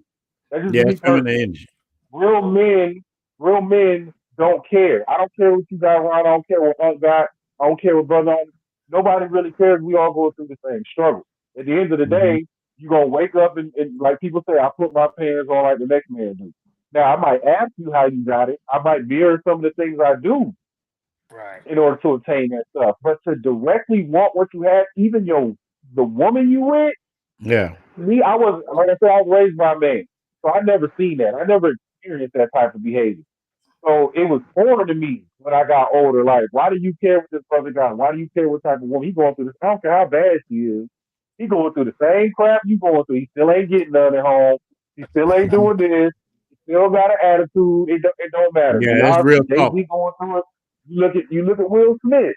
You Yeah. look at these celebrities. They going through Oh the same. man, I Will just Smith watched. looked terrible, man. And bro, I just watched Gary Owens on Shannon Sharp show talking about he ain't seen his kids in 3 years, and that Yeah. brother, only reason his wife got anything is because of his career. He dipped on him, and he ain't seen his kids in 3 years. Now he the bad guy, like Ed was talking about.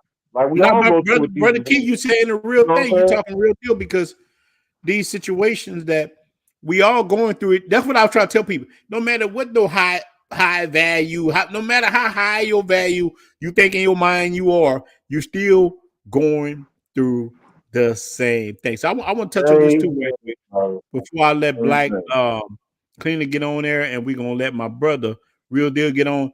But a brother was talking about how older men hating on Austin Holloman. Look, let your brother see it. A lot of older dudes are hating on Austin. Like, I never really watched too many of Austin videos. I saw his mom on something. His mom has got links to Louisiana, so Austin, I salute him for that. But I don't know Austin Holloman. I can tell you all brothers right here.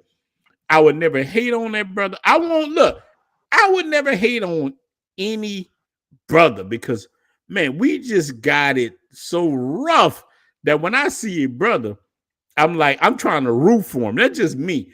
I'm just not that dude. I can't do it. Look, a little bit before I let my brother Black Cleaner get on, my grandmother got mad, smacked me in the back of the head one time.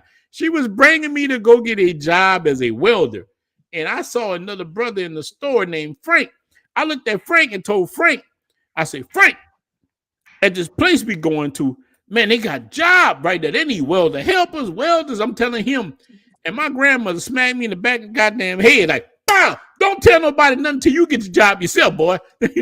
But I always been that dude. That's just me. I always wanted to uplift my people. I don't want us to be stereotypes. I'm that guy. I don't make excuse for us losing. I just want all of us to win. That's the kind of guy I just am. So if I see Austin carrying the torch, whether I agree with him or not, I'm not gonna hate on him. I just be quiet. Like even I don't agree with something. And look, let's say I don't agree with something, I just be quiet. If it's not damaging our community, I'll say something if it's damaging. But if something's not damaging and the guy going through there, and let's say he did something I didn't agree with, I would pull him to the side and say, "Hey, bro, hey man, you messed up now." I'd be like, "Oh boy, on men's side. Hey, you messed up, right? Hey man, you gotta do this like this right here." Now he don't listen to it. Now that's something different. But if I talk, I put you on the side and say, "Hey, bro, I would have did this like this right here." That's how I would have done this. So let's let brother Black Cleaner in the building. What you think, brother? Roll with it. they would always say that I'm just like you. At first and foremost, I'm always for my brothers and wanting to see my brothers win, and I'm Uh-huh. always trying to put people on game. Even though, I mean, even with the whole black cleaner thing, I got into the when I got first got into the restoration industry.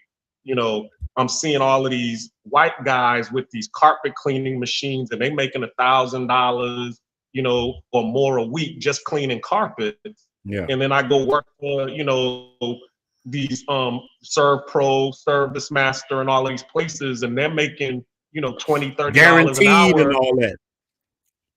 Exactly. But I'm the Yeah. only brother up in there. So Then that's well, why, hold I on, came. brother. Let me just give you this. Let me give you the insight before you even go. But brother, look, I'm gonna let you finish.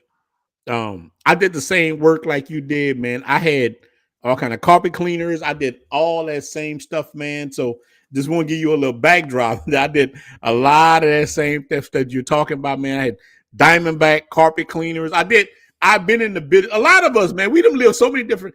We done had so many different hats. Now, look, bro, you can finish. Mhm. I just want to put that out so you understand that you are in a good space, brother. I've been just like you. Like you be so we call you black cleaner. You call me the other black cleaner. Look, or the caramel. Look, you call me caramel cleaner. we we roll with it. But go ahead, but I'm sorry for interrupting. Go ahead, man. But yeah, pretty much, I used to be the only black guy in the room of a whole bunch of white guys, and all these white guys is winning. So I'm over here trying to, open up the back door and tell people, hey, get in this industry, because if you're not really doing nothing, you don't need a college degree or a PhD to do Yeah, this, to make $1,000 a week. But yeah, they want to follow the things that are trending. So what I started seeing was, okay, if you're going the road less traveled, then you're doing something right. So when I started seeing people not, supporting me, or or trying to join the things that I'm joining, I'm like, something, I embrace it now, because that's just letting me know I'm going the right direction.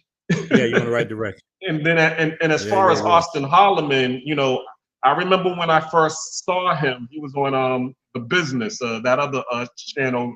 Shout out to Jason Black, and I knew he was gonna he did the wrong thing when he went on there, because Jason is very articulate, and if you are going Yeah, against what he's saying, he's gonna make you the butt of all his jokes, and the yeah, heel of his conversation, or of his narrative.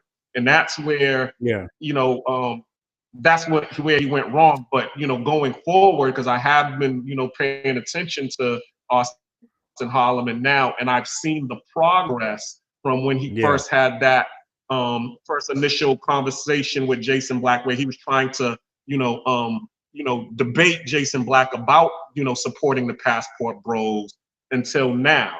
So the name of the game is, sometimes you just gotta do what you're gonna do, because what happens is cream always rises to the top. And then yeah, once you rise to the top, now everybody wants to pay attention, because you're trending. They don't want to be yeah. there, in the bottom, on the ground floor, when you're Yeah, when doing you're it. at the bottom. They want to Yeah, Exactly. They want to see you at the top. And as soon as they see you at the top and you winning and everybody's supporting you, now they want yeah, to be bandwagon jumpers. So that's all I yeah. do, is I just put my head down and I just keep doing what Mhm. I'm doing. And when, I'm sitting here, living life, living my best life, now everybody's Enjoying starting your to knock life. on my door. Well, And look, let me that's ask you it. a question, brother. Brother Black. So, what was Jason's Black issue with the travel community? I didn't watch what you say. I never saw it.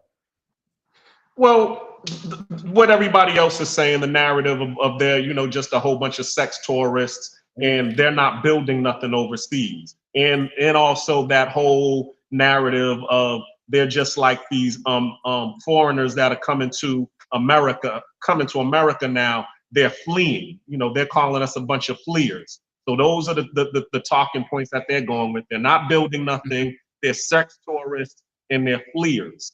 But So what are they and building in the United States? Listen, if I saw brothers building something in the United States, I was what is like now. Look, I watched 2 or 3 of Jason Black videos, but what are Jason Black and a lot of these, like, you know, the Umar Johnson type guys building in United States that any of us can get behind as black men? Well, right now, what I can see is that they are building a black media infrastructure right now. It's just like Noah's Ark. It's not the fanciest of things. It's very crude, but it is, there to support, our, whatever movement that we're trying to put out there. It's Yeah, but up we're to doing us. that right now. We're doing the same. What? Exactly. Yeah, what make them better than us? We're doing the same thing. And listen, without we don't have to diss anybody. We're doing the same thing right now with us talking right here with us 6 people. We're building. So, and look, and I can guarantee, look, this is one thing I can guarantee you. I will put money on it. Most of the people you will meet in the travel community are doing way better than the people in the pro-black community. And I'm gonna tell you that real talk. This is because most men I have met. Look, before I even got in the travel community, I engaged in the Umar Johnsons, and I'm not dissing these brothers, but they just talk. They talk. They a lot. Some of the brothers, not all. Some of the brothers ain't nothing but exploiters of the people. But I found that most people in the travel community get a game for free, and they tell you, "Hey, man, this is what you need to do." In the travel community, it's like buy my keychains. You know what I'm saying? If you buy my keychains, I'm gonna tell you this and that. And look, not knocking that. And look, we're doing it without the help of women in the travel community. That tells you a lot. The pro-black community wouldn't even exist without women.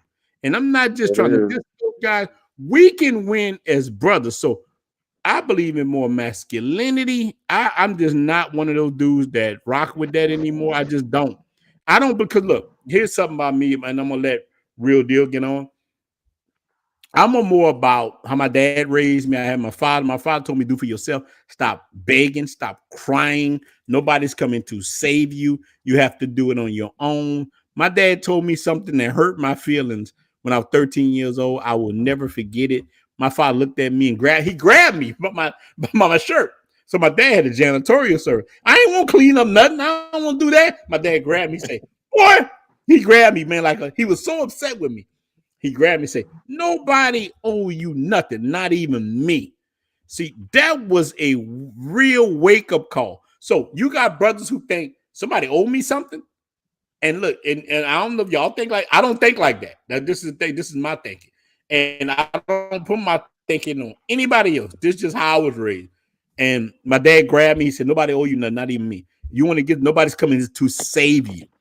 You have to save yourself. So this is how I believe in. This is what I believe, that I have to save myself. And I know sometime in the black community now, these are not popular beliefs. It's better to sit there and put your anger at somebody else. You can say people did this to me or this to me. That's just not me. Now look, I won't knock you as an individual for feeling like that. That's just not the way I think. And because I found when I thought, look, this is real talk. When I was so angry and blamed other people for my mistake, even my marriages, and it ties into this video. When I blamed the women for everything that happened in my life, I just didn't move. And a woman in the child support, my caseworker helped me with this. I'm in there complaining about my ex-wife and I'm paying all the child support. She said, "You picked her." And she hit me with an uppercut. She hit me with it. Oh, you can.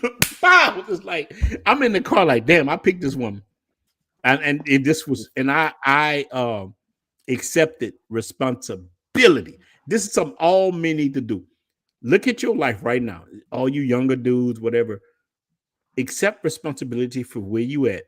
And when you do that, you can get out of. I don't care if you ain't got no money. I don't care if you slaying in your mama house, you're in the basement, on the street. Once you accept responsibility for where you at, I'm guarantee you're gonna come out it and you're gonna win. But these dudes gonna tell you, nah, it's the white man's fault, it's somebody else's fault. Not saying racism doesn't exist, not saying any of that, because it does. You got some hateful people who hate brown skin. But I'm gonna tell you something. In spite of that, you can climb out of anything you in. And us as brothers, we need to be on that. Brother, you can win. All we can do is push each other. So look, real deal. Are you down? Can you hear us? What's going on, brother? Can you hear me? I hear you all very clear. Yeah, we tried to get you a couple times. The floor is yours, brother. Roll with it. It's all yours. Oh yeah, something was blocking my conversation the first round, but I'm ready on this round. All right, Man, go ahead. you said some things that stood out, man. You was talking about how you was basically raised by a man, and he taught you no one owed you anything, and so on and so forth, right? And that made me think about the guys that have the men that don't know men who traveling that have an issue with another man traveling. The reason I'm going off of the fact that you said you was raised by a man because it makes me feel like they wasn't raised by one, and this is where I'm going with it. Okay. If you was raised by a masculine man in your house, no masculine man is going to teach you to worry about what another man is doing or focusing on another man. Yeah. There you go. I'm not trying to be funny. I'm not coming at the LGT. This ain't got nothing to do with them. But Yeah. when I hear guys do that, that proclaim to be straight men off on the internet or wherever they doing it at in the world, if you, it ain't even got to be about traveling. If you focusing, in my humble opinion, too much on what another man is doing, who he's dating, how he look, what he got on, what car he driving, in my opinion, the way I was raised, something's kind of suspect about that. Oh, A yeah. man is not supposed to be doing that. Now, the women, I understand the washed up women who made bad decisions, who were not wife material, who was Pookie and Ray Ray's bust down. She's supposed to be mad, and she's a female. She's emotional. I would give them that pass. But you're a man, you date women. You're not supposed to be, only thing you're supposed to be doing as a straight man, who cares whether the man got her across the street or from up the street or whether he couldn't get him at first and he got him now. You supposed to look at it and say, well, dang, man, that woman look good. I'm going to give you a high five. Because back in the day, that's what I remember back in the day, man. If a brother had a beautiful woman, the straight men, the real men gave a man a high five and called it a day. They might have asked if she had some friends or something like that. No one said, well, you got her from around the corner, so that don't count. I don't like that because you got her from around the corner. But she don't go to our school, so I don't like that. That don't count.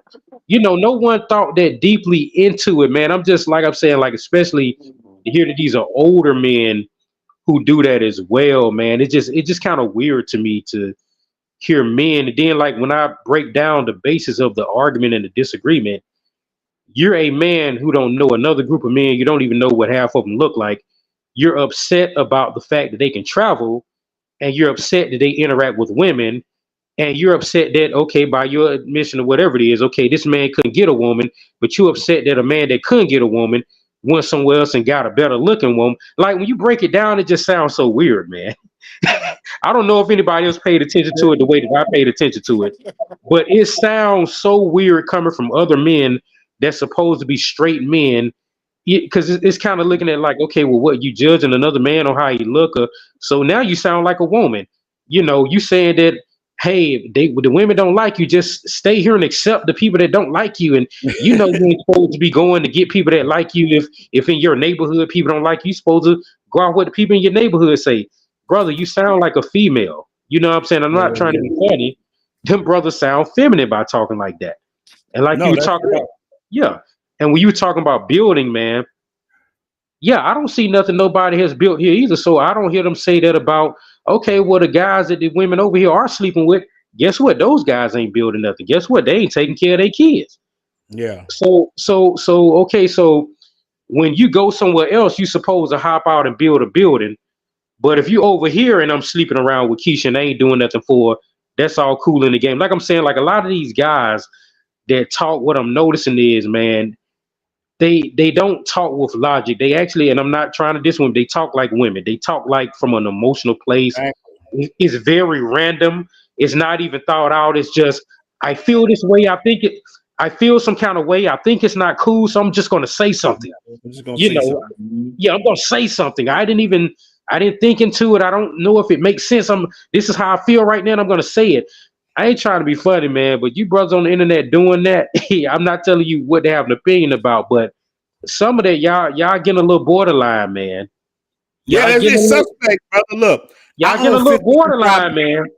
Look, I own 15 properties. I had at one time, I'm talking about a dude, blue collar man. At one time, I had over 40 something properties. Nobody taught me that. I learned that on my own. Nobody showed me zip. I went from, like I showed you, I got making 30 something thousand to making a lot of money. And these dudes who talk all this stuff, they're not doing nothing to build up. Y'all don't know how many hoods I done went to and tried to take young black men and try to teach them the game, and they go home to their moms and they go out the window. And it's just, I have tried to mentor so many people. I love my people.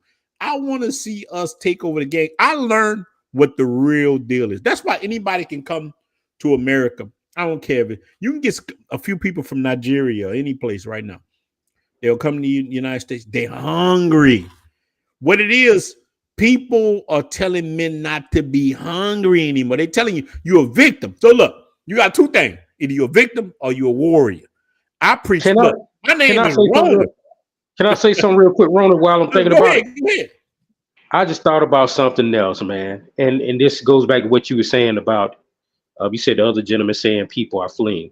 Okay, well, let's talk about the people that fled over here, because I work with a lot of foreigners and I don't want to go into details where I work at, because some of these single raised mama dudes will be in a effeminate side and will actually try to figure out why I work. So one thing about these people that come from these other countries that come over here to the United States, you wouldn't believe, and a lot of these are also women from these other countries. You wouldn't believe the conversation they had with me. One of them, matter of fact, one from Jamaica told me, I was just walking with and talking with, and we were just laughing and tripping out. And I don't even know how we even got on the subject, but somehow it turned to women. And she literally looked at me and said, she said, you deal with these damn women over here? She said, these women ain't about shit. She said this. I didn't tell her to say it. We wasn't having a negative conversation. She said this on her own now. She said these women over here ain't about shit.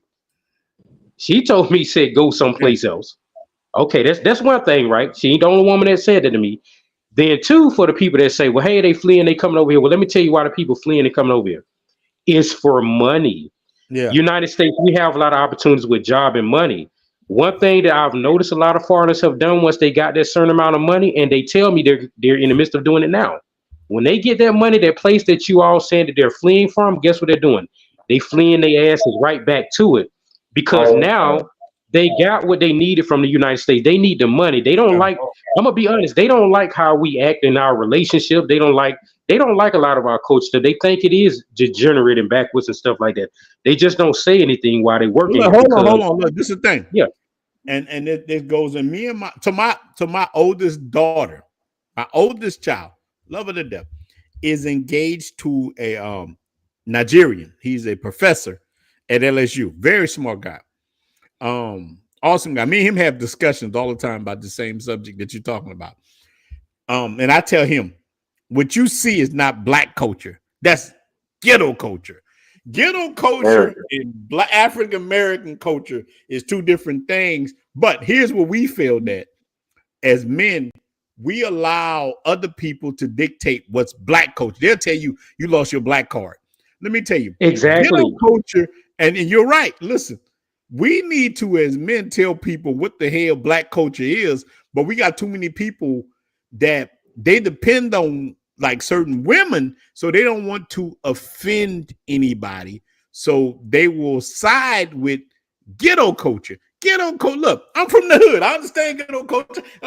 Look, I'm a little ghetto, but the ghetto culture don't represent what. Look, nothing you think about it. Let's go back a little bit. You think about all the stuff our ancestors done persevered. They built all of, people always talk about Wall Street. They done built this all over the world. They say when they sabotage. Well, we need to do what they were doing. What about now? In this dispensation now, we ain't got to go back 100 years. We ain't got to go back 50 years, 60 years. Let's do it now. What happened now? So, but see, the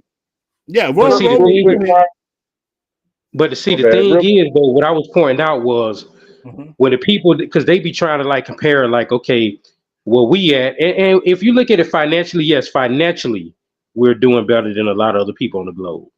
But in terms of morally and everything else, the people that come here, they tell you in a heartbeat, they don't really want to be here. They can't wait to go back. They just need our money so they can live better where they came from. And once they get that, And what I be pointing out to people, if it was such a great place and everybody else only want to come over here because it's just so great, they wouldn't go back to where they came from once they got their money. So that kills all of that, man. And a lot of these experiments people talk about, I done heard a lot of brothers up here on this panel.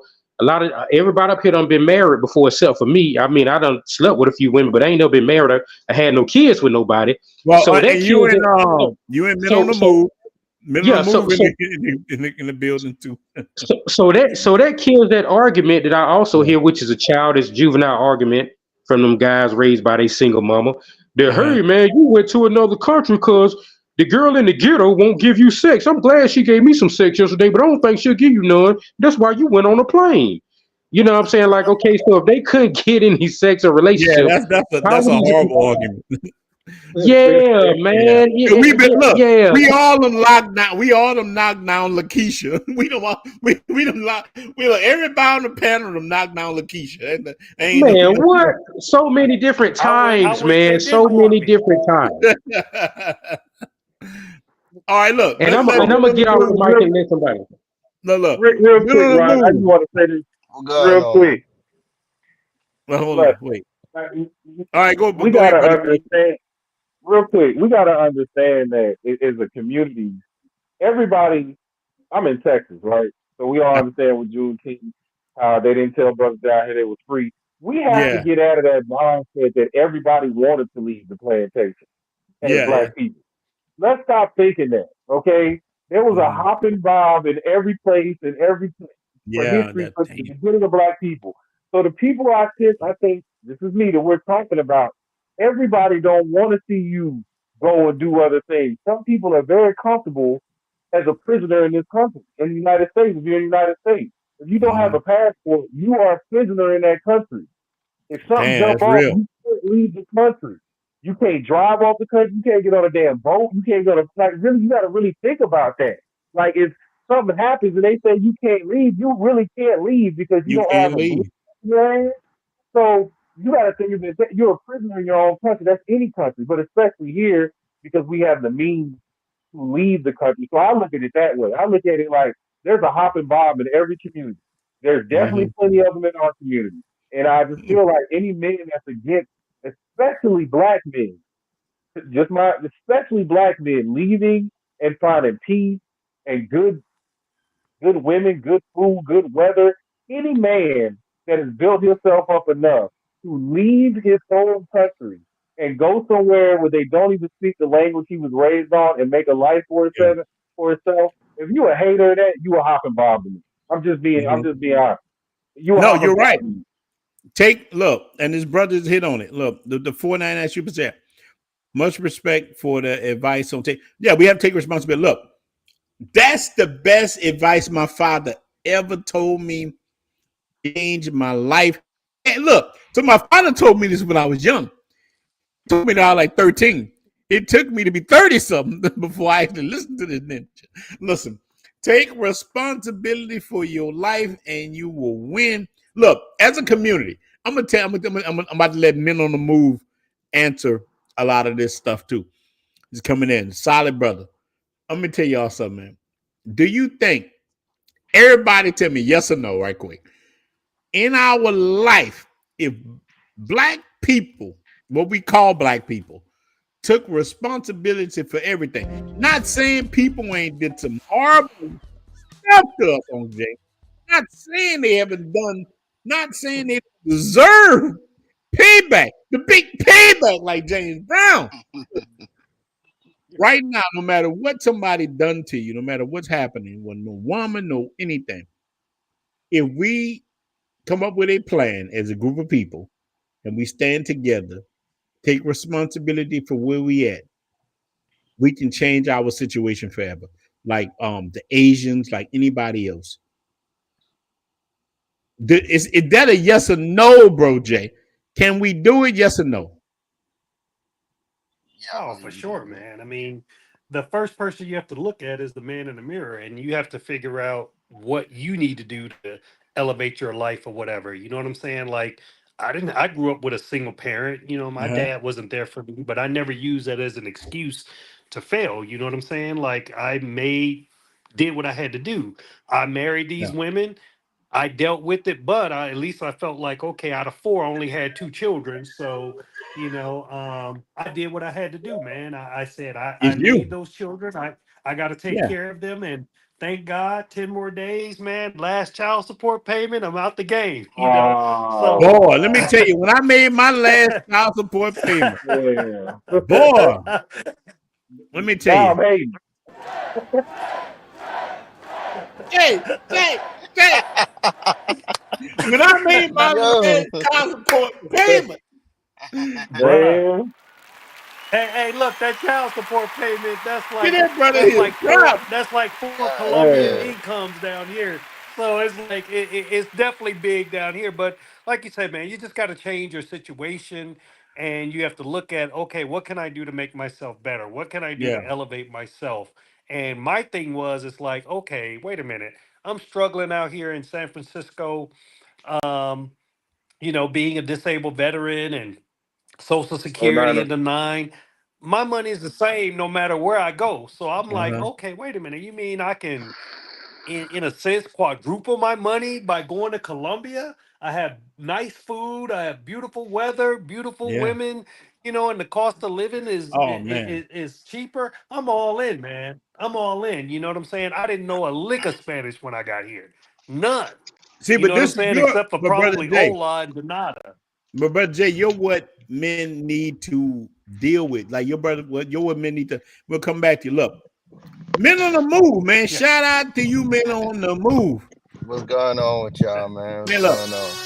men on What's the happening? move, man. Look, I watched your video today. So, what's your take on what we're talking about, men on the move? On a divorce or on On just men? divorce, like you're a younger brother. Uh-huh. Just it ain't gotta be look. Divorce is just a word.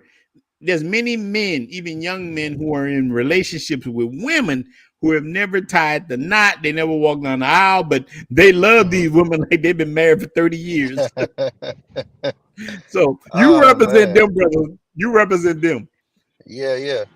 Oh man, like I said, bro, I really appreciate all you guys for, basically telling young brothers like myself your story so I don't have to make that mistake. Like, I don't have kids, I've never been married, and the longest relationship I've ever been 3 years. I'm 30 now, so I have been blessed to be able to find my passport Mm-hmm. before all of that stuff, before the alimony, before the child support, before I really go through the hurt. And now I can actually look to the bigger picture when you guys talk about, building yourself out with businesses and money. And of course, the beautiful feminine woman that is overseas. So I'm on that part. But Yeah, that's the way. I've seen the hurt, man. Like I have 15 brothers.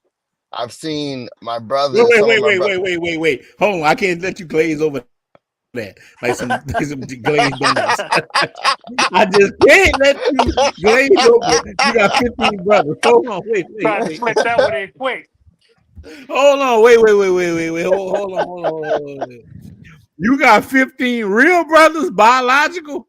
Biological, bro. Damn, your dad was Biological. giving it. What's your dad name? Your dad named Captain Hook? His dad named Yeah, Captain Hook. Brother, man. I Listen, ain't gonna mess with your dad, man. Look, the brother say 15. Look, minimum move. That's why people rock with you.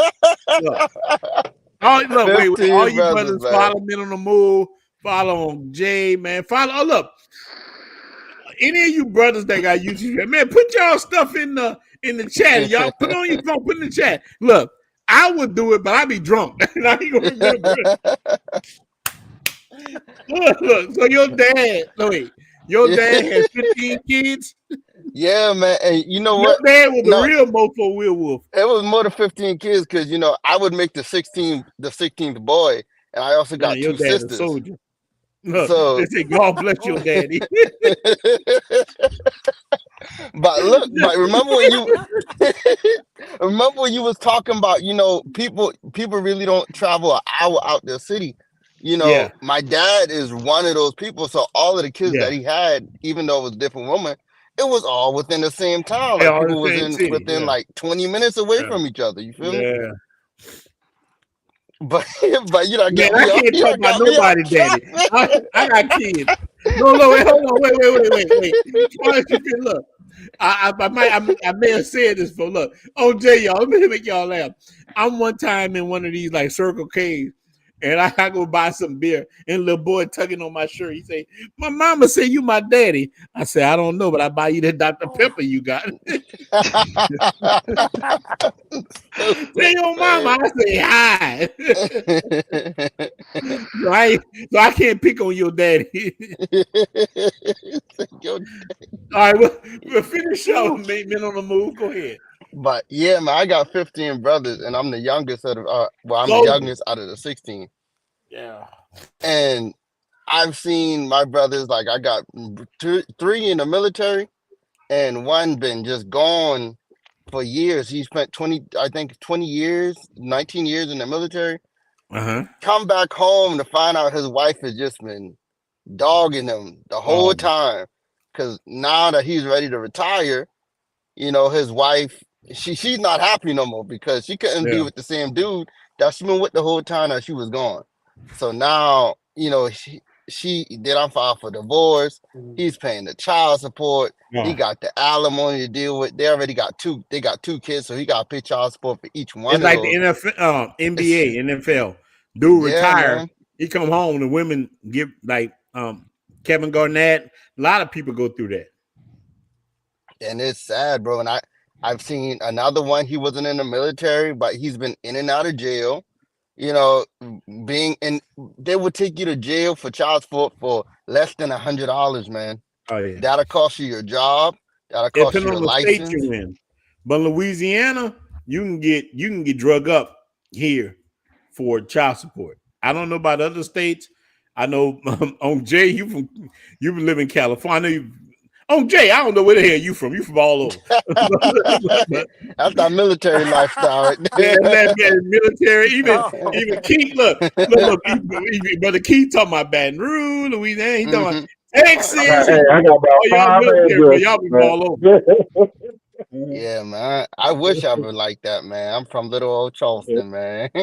Yeah, but you in the aren't you in ATL now? Yeah, I live in Atlanta right now. All right, look, let me tell y'all brother something about Men on the Move. Y'all need to follow his channel. He's a good brother. Have talked to him personally, like I've talked to many other people. He's a solid guy. And I'm telling you guys, man, any of you guys, your YouTube channels, post it on your phone in the comments. And you do that, I'm telling you, man, post. And anybody watching this video right now, subscribe to all these brothers. They are wonderful brothers. They're great people. So look, let's go to my boy Steve B. How you doing, my brother? Steve B, how you doing? Truck driver in the building. What's up, young blood? How you doing? Young blood, I'm older than you. I'm older than you, ninja. I'm an old ninja, big dog. I've been in the game. I'm a New Jack City ninja. Messing with you, man. I'm doing good, man. How's everybody doing, man? What's up, Uncle Jay, man? Good to see you on here, man. Long time no see. Yeah, everybody been looking for On Jay, man. On Jay, everybody looking for you, big dog. You and Miguel, look, and Miguel done got on here since then, but On Jay, everybody been looking for you, brother. It's the first man. time I seen Shout out, him, man. shout out to Q. Shout out to C to what Black Cleaner. Shout out to Man Black on the Move, Cleaner, man. man. We got Keith. Yeah, man. Man, we got a solid look. This is such a solid group of guys, man. I got such respect for you guys, man. Hopefully that we can all meet up together. I would love it. This is for Halloween. We gotta go. Hey, we gotta be in Susu. Yeah, but Steve B don't want to come to Susu. I respect it. No. I ain't say I didn't want to. I just don't. That's not like I'm gonna go. That's not like my first stop. I want to go to Santo Domingo though. No, Santo Domingo, awesome, man. Like, you know Let me tell you go. something, Steve B. Because I gotta stop by flip flops. Like I have you to gotta go go there. to flip flop. Look, not just flip flop. You know what I mean? And hold let me on, tell you. Finger Fingers is in Susua too, right? Yeah, down the street. Okay, Look, yeah. Put these 3 places, wait, 4 places. Well, let's go 3 that you need to come to. You hit Flip Flop, go to Finger, but you need to go to Wings and Waffles, man. Brother Cardell. I It's another haven't been brother. there yet, man. Oh man, Cardell, man. Cardell is in the Blue Book Passport. Cardell, smart brother. Um, he's a real estate dude. Any of you brothers thinking about coming to Dominican Republic, you reach out to that guy, man. So I tell you, all men, rock with Cardell, rock with Flip Flop, rock with things. And look, let me tell y'all guys something right now. So many real estate people are reaching out to me from the DR, Colombia, and even Brazil. Look, I have never been to Brazil at Damn. all, but so many companies. No, YouTube is something. YouTube and stuff. Now we just talk. It's that YouTube is all business. So they're reaching out to me. Companies reaching out to me. Housing companies, but I will always put the brothers first because I don't need to live off that. And I've told the company, what are you offering the brothers? What are you giving the men who I represent to come to your spot? I don't want you. You're trying to fleece them. Get the hell away from me. I want the brothers to have a good deal. If men come into Santo Domingo and you want them to stay in your place, are you going to be policing them? What are you doing to the men that I'm representing? Because you don't give them a good deal. Hey, I'm gonna tell them to come to your spot. If you're gonna be on them and talking crazy, no, I won't do that. So here's the thing, man. I'm telling any of you brothers, um, especially you, brother Stevie, go to brother Cardell, brother Flip Flop, man. You will have a good time. Yeah, I'm telling you. And you're gonna finger, you have a good time. And I know you're not part of Trickeration Nation. Trickeration Nation gonna try to find you. I know you ain't part of that. Brother say he flying tomorrow. Man, you have a good time. No, I But will you know be. what I can respect about Brother Steve? Yeah. He don't judge. You don't No, he judge don't the judge. I trickery give him nation, that. man. Nah, do your thing. No, I respect that. Too many Life, black men, we judge each other too much. yeah, that's feminine, man. Like I don't Yeah, really man. like. I Yeah. wish everybody wealth, health, and insight for so they can see for themselves. Like you know what I mean? That's it. Do your Yeah, thing though. that's Do what's you? real. The brother say he about to hit Susua. The weekend send him. Oh man, you gonna have a good time, my brother. Well, Damn. boy, woo. Man, people I keep talking call about the that Santo Dominican Domingo. Vice.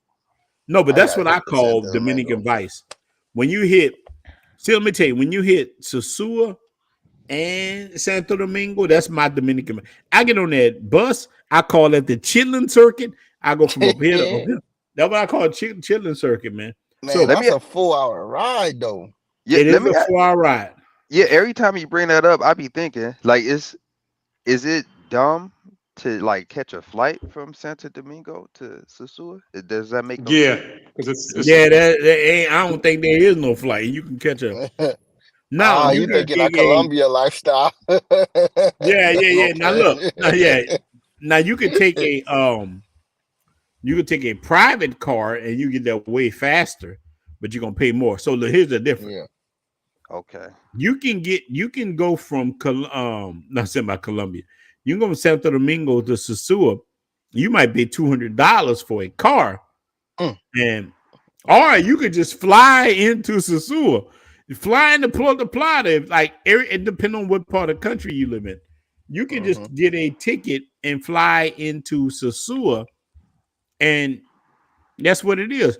A You just ride from Puerto Plata to Sosua might cost you $20. so you Yeah. just can't do it from Santo Domingo is what you're saying. No. Santo Domingo, you got to catch the bus, or you got to pay Okay. like travel. You can like look. I did it before, and I paid $100 to a guy, and he bought me from. He was like, "Look, you ain't gotta take a Uber." I knew his sister. He like, "You give me $100, and I'll bring you." And I'm like, $100, but I looked at the prices. Prices was higher than that. I said, "Oh, I get $100." But now I just ride the bus. Right. I paid how $10. much is El Caribe? Isn't it like $17? No, it's $10 for Caribe. Caribe Express. Look, I go there and I tell them I need the fast bus. Escribe. I go to I go there from yes, it's like $10. I give them $10. I get on the bus. I go to sleep, and that's a ride from you want to go to Puerto Plata or Sosua. You only pay $10, but you need to sleep. Mm-hmm. Yeah, I just go to sleep or listen to True. something. It's gonna be 4 hours. And look, if you go Damn. after 12 noon, this is a little insight. If you go up between 12 noon, that 4 hour ride might be 6 hours. Because Santo Domingo traffic is a beast. It will not. I mean that traffic is freaking horrible. Mm-hmm. That traffic in Santo Domingo will make you want to jump off a bridge. But if you can get there like that, man, you will win. That's all I'm saying. You will definitely win. And I gotta hit Santo It's Domingo. It definitely just worth it. I've done it. I've actually did the whole coast. I went from Punta Cana to Santo Domingo and Yeah. to Sosua and back down Okay. to Punta Cana. As he said, it's $10 from Punta Cana to Santo Domingo and $10 from Santo Domingo to Puerto Plata or Sosua. Yeah. So it's Yeah. worth it. All right. So look. So Black Cleaner. So look. How was your visit to Santo Domingo? Did you have a good time in Santo Domingo? You froze up a little bit, my brother. Or the time was that crazy. The I'm Black here. I'm Cleaner. here. I'm here. Yeah. All right. So how was your trip in Santo Domingo? What's your good, the bad, the ugly? Give it to the brothers. Well, I stayed in in Varalisto Morales. So that was Uh-huh. which is really around the corner from the Blue Mall. Yeah, Um, yeah. I know where and you was at. also exactly. And I've been there twice. So Yeah. and both times I had a good time. I actually went to, I forget the name of the club that I went to, but after the club I met these people. There was a group of girls and these two guys, and they was going to some after hours where they had to drive to, and it was like a hotel a little ways out of town, and that place was packed. And they was playing reggae and reggaeton and all of that, and they stayed open till like 6 a.m. And we had a good time. They had me up in VIP, and then we went back. They drove me back to the my spot, and then Barlista Morales, and that was it. In Okay. terms of the ladies, that was the time that I was telling you that I met the Haitian girl that Yeah. rode with me on the bus from Punta Cana Mhm. to Santo Domingo, and she was teaching me the game, telling me about the rules, what to do and what not to do, and me and Yeah. her still keep in touch till today. Yeah, it's real So solid. yeah, I always recommend going to Santo Domingo, because if you go there first, you'll understand, okay, that it's a regular city just like any other city. Yeah. Versus See, if I you go did to the same thing. Sosua Look, first. I did the same thing, brother. Clean. I went to Santo Domingo first. I was in Santo Domingo maybe 2 years before I even went. Wait, I'm saying maybe a year and a half before I even went to Sosua. I was in Santo Domingo because I did kind of like you did. So me and you in the same boat. So look, let me ask you something. Let me ask you something, Black Cleaner. So in that Haitian woman you were dealing with, would you put her? Did that Haitian woman treat you really good or not? Oh yeah, I mean, she definitely treated me good. She was also a little hustler, as I was telling y'all Yeah, in the first one, but she put me on game because yeah, she, I'm a dark skinned brother, so mhm, of course she thought that I was Haitian also. That's why yeah. she ended up talking to me, because when she first saw me, she started speaking Creole, and I'm like, nah, I'm from the States, and then all of a sudden her eyes just glue. All right, so you think it's She's a like, oh, you're difference? from the States? No, wait, hold on, wait. Now look, you just hit on something. Is there a difference between us in Dominican Republic? There, you find a difference between a person. Look, I'm not that much lighter than you. Just as lighting make me seem a little lighter. Do you think me like I'm lighter, but do you feel like there's a difference in skin tone in Dominican Republic? This is something we gotta do a video. Look, before you answer, brother, we need to do a video on Jay. You included your brother's about skin tones in Colombia and the DR. We need to do this. This is gonna be a good video. So, Brother Cleaner, do you think there's a difference? Be honest with it. Well, I mean, you got what's it called? Your Big Poppies and your Sammy Sosas out there, and they can, they don't embrace their blackness. As you saw with Sammy Sosa, he used the cake soap to lighten himself up. Yeah. So, but with us, we embrace our blackness. So, we ain't trying to lighten up and straighten our hair and do all of the things that, a lot of the Dominicans, consider themselves, or with the stereotype. That's what I'm going to say, because they always say that the Dominicans don't consider themselves to be black. They consider themselves to be Spanish or, or white Hispanic. So that's what the narrative is. But I have met a lot of Afro, Latino or Afro Dominicans that are embracing their blackness too. Yeah, who don't think like that. Exactly. So the answer is, there is a difference between, it's not in terms of skin tone, it's actually in terms of mindset. Yeah, it's mindset. Okay, you're right. On Jay, so we'll get ready to close it out. Look, on Jay. What up? My brother. No, all right, let's ask you the same thing. In Colombia, what is blackness? What have you felt? Does it matter? I know Colombia got so many. Look, in the United States, they only got 4% of the slaves. The rest went to all Latin America, everywhere. Do you ever felt any kind of way as being like what we call, I see the beautiful woman behind you. I see it. Diablo, brother. Have you ever felt any kind of way in Colombia? You know what? One of the interesting things about when I moved to Colombia, I really didn't know much about it. And the only experience I really had dealing with any type of Latin culture was when I lived in Mexico. Yeah. But it was totally different. It was totally different when I came here because they don't teach us in the history books about how things really are. Yeah. And I didn't realize how many people look like me that live here. The only difference is that they speak Spanish. And when I started doing a little bit of research, I found out that this was like a big slave port here in Cartagena. Yeah. And but there is colorism because I noticed that most of the darker people they work the jobs at the beach. They work doing the feet and the nails and the massage ladies. You hardly ever see anyone of a light pigmentation doing that. And wait, you don't hold on. see When you them talking about working light, in the banks. what is light? You talking about somebody look white or somebody light skin black? Fair skin. Yeah, fair skin.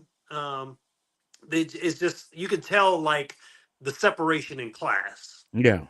Unfortunately, but like I said, I just did not realize there was that many of us that look like this. Like I walk through the hoods right around like a couple blocks over from where I live at. I mean, it's hood. I mean, it's amazing because there's like 4 famous people that live in my complex, but then 2 blocks over is the hood. But I walk through there every day. I just don't speak, So I kind of blend in. But that really surprised me about Colombia. I just did not realize that, and it was just ignorance. And ignorance it's not a bad thing. It's just I didn't know. I never was taught that. So but it was a pleasant surprise. It was a pleasant surprise.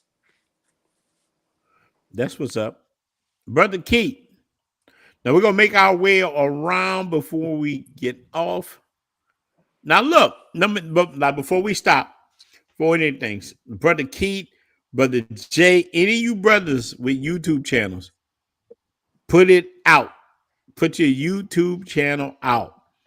Starting with you, Brother Keith.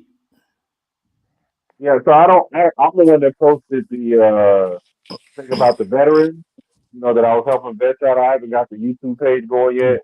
Like I said earlier, I moved to Sioux on the 1st. Yeah. So I'll be living out there. Brother Keith, we about to have a good time. Brother Keith, look, I know Brother Keith. Brother Keith, let me tell you something, man. Look, my foot, I got my boot on. I got a boot on. Let me tell you. when my foot heals all the way, brother Keith, me and you gonna cut up in Susua. Hey, we're I'm gonna gonna cut tell you up, Oh something. I man. live in cut up, Matanata. man. Look, so I got my house Okay. in the US right here, but I have a house in Matanata, which is about 10 minutes or 15 minutes away from Susua. Boy, me and you gonna be doing some videos if you want. Me and Hey, you look, and dog, I'm gonna Greg, just a let it lot out. of us, Cardell. We about to change the game. Y'all about to see some things. Look, I'm in a look. I'm Let telling me you, give you a it's little gonna be insight, brother bad. Keith. Um, I got to meet with a person as soon as my foot heals for a studio, a beautiful studio. Um, I'm gonna have a dope spot. If it fits what I want, you will be able to come in there and make Mm-hmm. your own content. I'm opening up a studio where brothers can be able to come in. I got the cameras, I got everything you need, That'd be great. and brothers can come in there and make all the videos they want. We're gonna be interviewing stuff with the women. They can come in there too and talk about people creek camming them. Look, I know a lot of choppies. I can talk Spanish with them, and they tell me, look, women women send me all kind of men. Can you tell him to stop filming? Look, some of the big guys, women send me messages in Sasua say, you know this guy, can you tell him to stop? Yeah, look, dudes got they got their little pocket too in their pocket. They walking around filming these Oh women. man. They can asking me, do you know this guy? Do you know him? Can you tell him to stop filming me? Because my mom and them seeing these things, the creep cam stuff.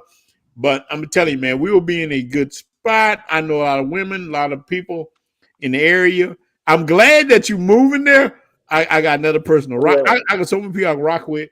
And look, I'm trying to build the same atmosphere in Santo Domingo, and brother Jay building it in Cartagena. Man, we got. Let me tell you something, man. We so powerful.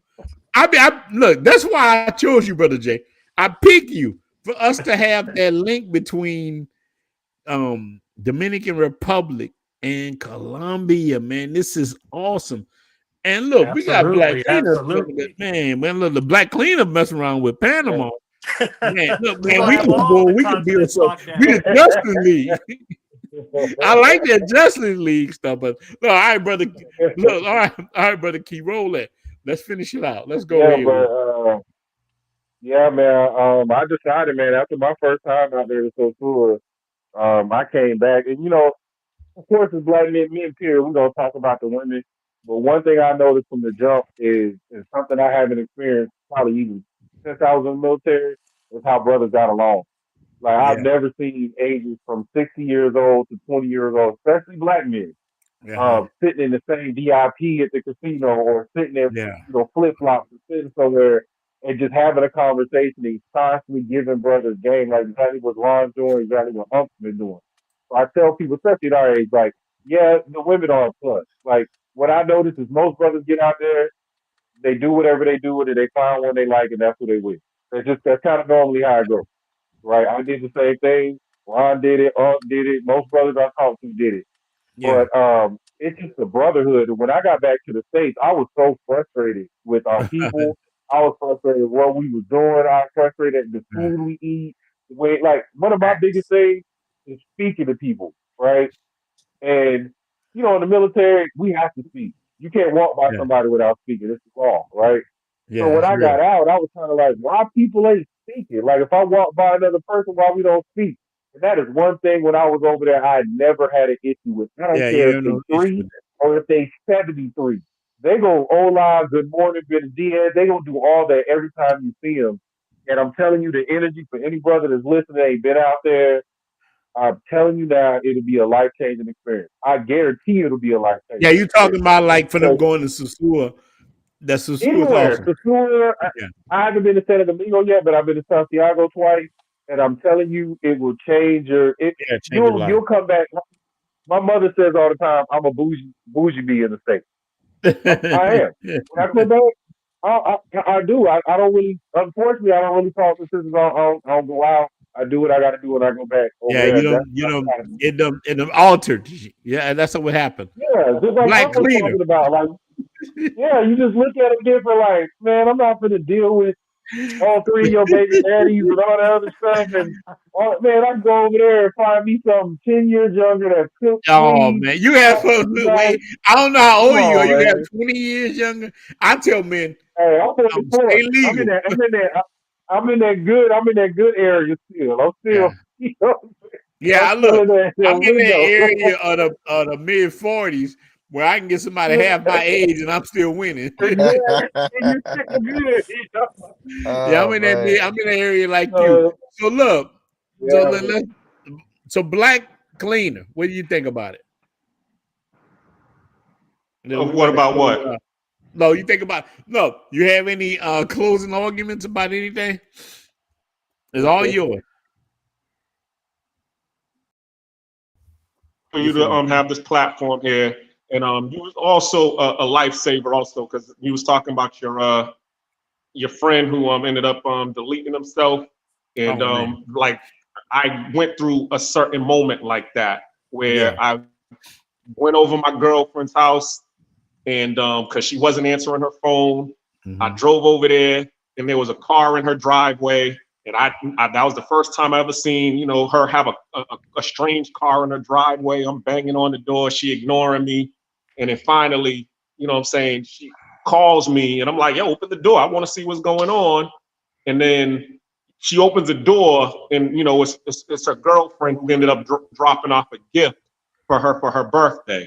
But the point was, you could have just, let me know, my girlfriend's over here. I'll call you later or whatever. Did that to press my buttons. And then in the end, she was telling me to leave. So of course I was pissed off and I left. And I'm sitting in the van and my hands is trembling because of this anxiety that I had. And then Yeah. all of a sudden, I put on I think one of your notifications came on where you was telling your little story time. K-Lo K. This is the I got Ronin some the stories. Traveler. You telling, the story about, going to Santo Domingo or whatever. Right after that, right after that, I got on kiwi.com and booked my ticket to Santo Domingo. And I had a ball. I forgot all about what Man. was going on with her. And the funny thing was she was calling me that whole weekend and she didn't even know that I was. I don't know what happened. Don't know what happened just now. It might be the women. Look, look. The women. It's not powerful In the Santo women. Domingo. But hold on, look. That's Say it how again. powerful the women is. We disappeared for 1 second. They got that Thanos snap. Man, the women got, let me tell you, women are powerful. The brothers say, yeah, when I was, pow! I'm like, man, what the heck? Well, women are powerful. Look, that probably was Oprah Winfrey going, but that Oprah Winfrey, when did the stream up? Brother Keith. Wow. Brother Keith, I don't know what happened. I don't know. Oprah Winfrey did it. I But don't know. look, Somebody got I it, don't know. bro. Somebody Brother got Black, it. look. So Brother Black Cleaner started going in deep, and he went, oh, the Thanos snap. Some brother said, my girl got 22 kids. Pow! It just disappeared. I don't know what the hell happened, man. But we're going to be ending it anyway. Look, but if y'all, brother, look, anytime, look, let me explain to you guys, man. My foot is messed up right now. I'm always free. I can have live streams anytime. So we're gonna go back around and end it, starting with me. Look, man, I appreciate all you brothers to the fullest. You guys are awesome. And we need to always do this right here. But Jay, put your in remarks, your YouTube, whatever it is, and we're gonna go to Steve B. We're gonna go to Men on the Move, and we're gonna keep going. Well, first thing I want to do is my daughter just texted me, and for some reason she found your channel and she's looking at us right now. So Uh-huh. I want to wish my baby girl a happy 18th birthday, Oh and man, that's good. Happy Daddy birthday, loves you baby from girl. Colombia, Hey, and sweet baby. she's soaking up this knowledge, I guess. You Yeah. know, I don't know why Happy she's on here, but birthday, baby girl. so I'll be like I said, I'll be in Texas flying tomorrow to go see her graduation on Friday. Yeah. But back to what something you were saying earlier, man. I really appreciate what you're doing for the community. You know, it's like honestly, I do know it's more positive brothers out there than the negative ones, and we can't let the Yeah. negative ones win out. You know, and a lot of people like where you been on Jay or whatever, but you know, I just get a little frustrated sometimes because I expect people to have the same kind of loyalty that I have in the community. Yeah. But you know, you can't let a few bad On apples Jay, win. on Jay, let Yeah. me tell you, they all looking for you. Now look, Right, right, no, look, right. look, Because I ain't trying to stop you. yeah, and No something you said, hating on Jay. right.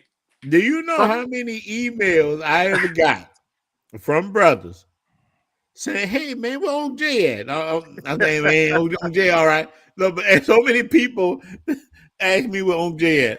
They was, yeah, where on Jay at?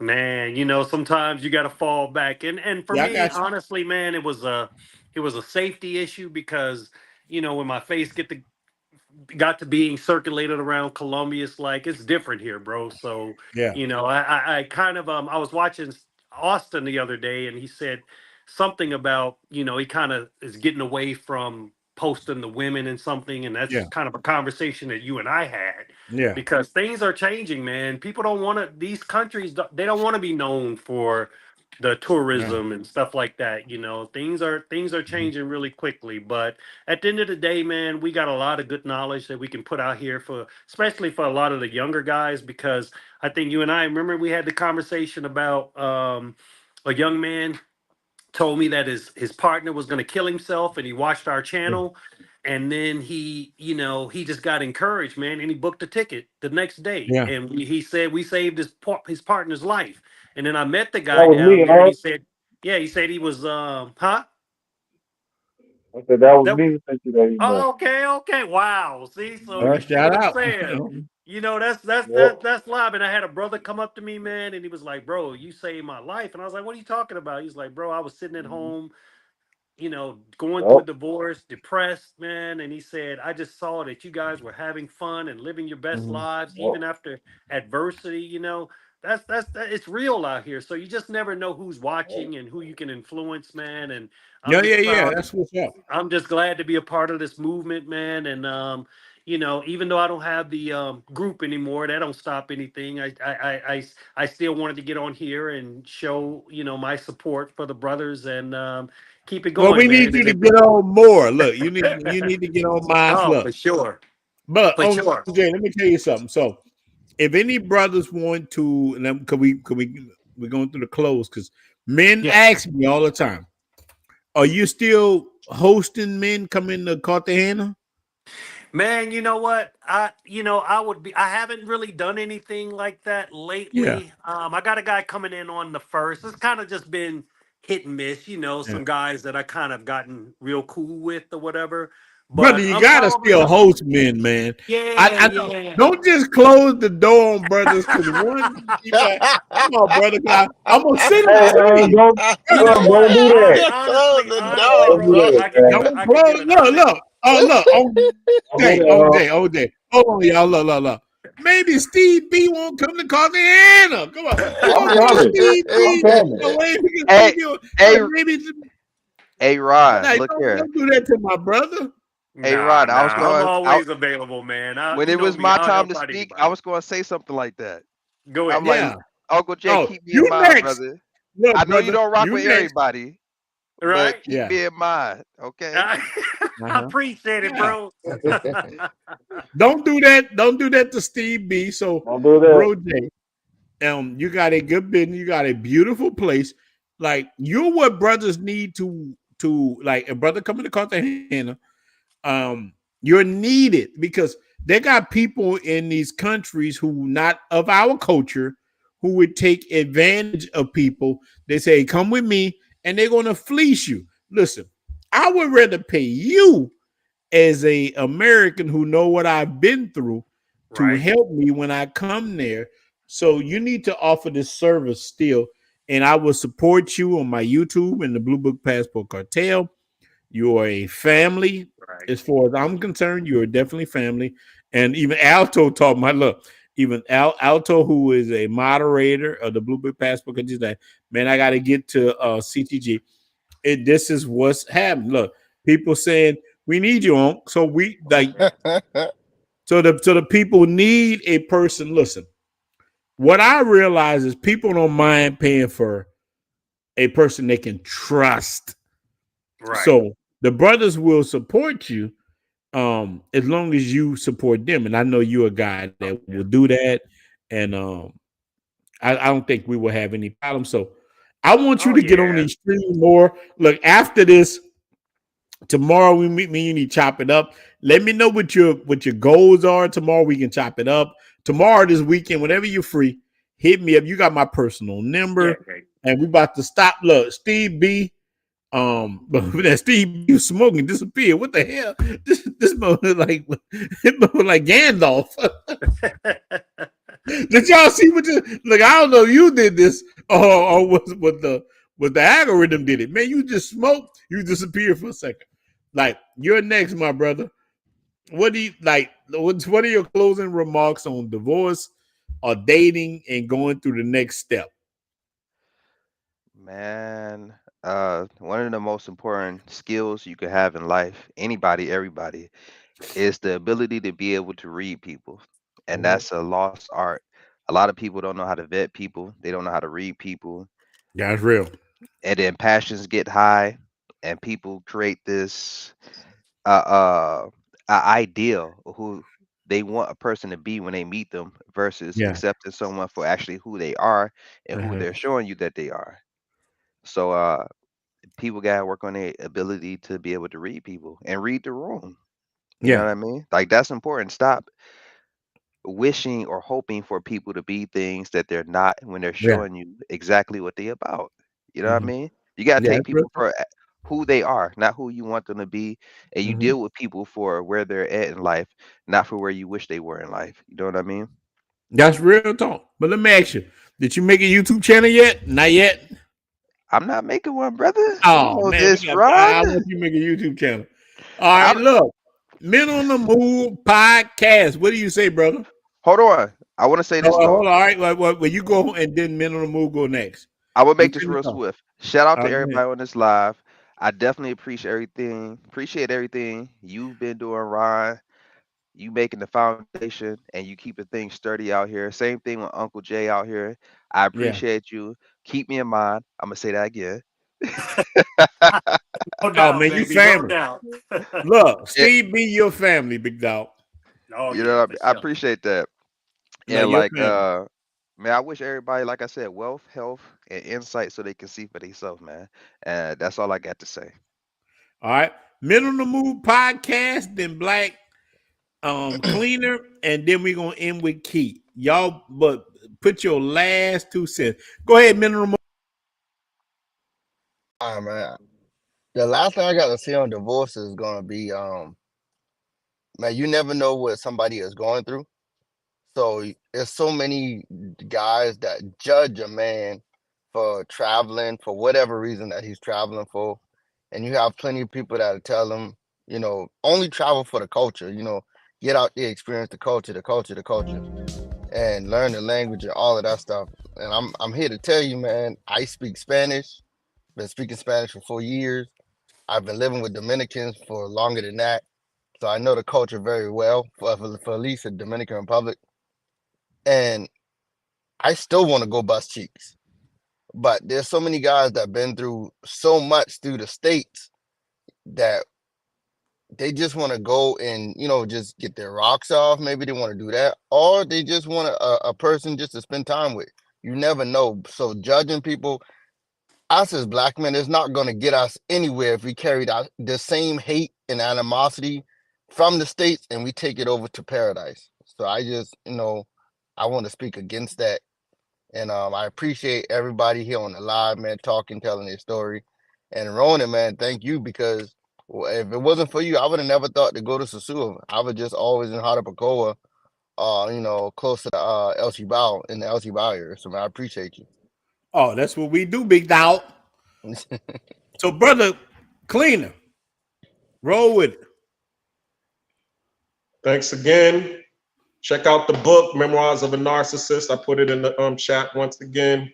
Okay. And as I said, thanks again for your podcast because it's helped me a lot. It's changed me a lot.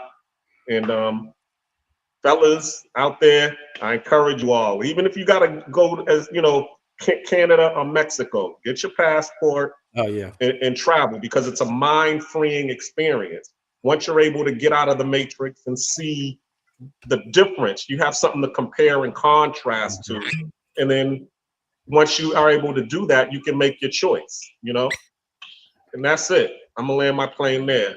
Oh Until man, the I next love it. time. Let me tell you, man. Before you start, brother Kate, I wish I could just talk to these brothers right here all the time. These are. Let me tell you something, man. These are solid dudes with a solid vision. These are grown ass men who know what they want. I like talking like that. A lot of things going on in the passport community, like a lot of young kids, even if they 40, you got a young kid mindset.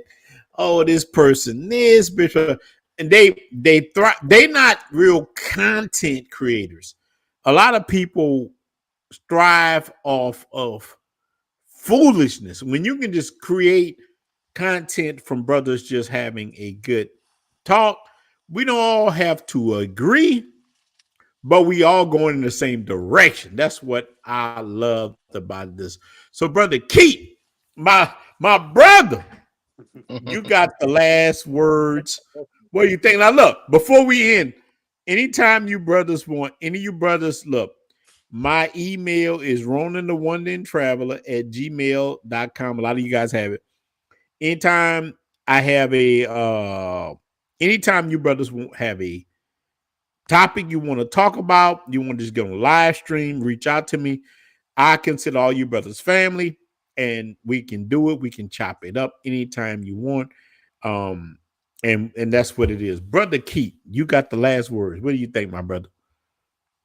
I would just like, first of all, brother, I really appreciate what you're doing. Like, I was the same brother that was going through a divorce, sitting here and dealing with all this American BS and watching a couple of your videos. And it really blessed my life and opened up my heart. Even though, I was in the military, Yeah. it's different when you hear, a brother talk about it. So that's first off. To the younger brothers, I will tell y'all the best decision of my life was to get my passport.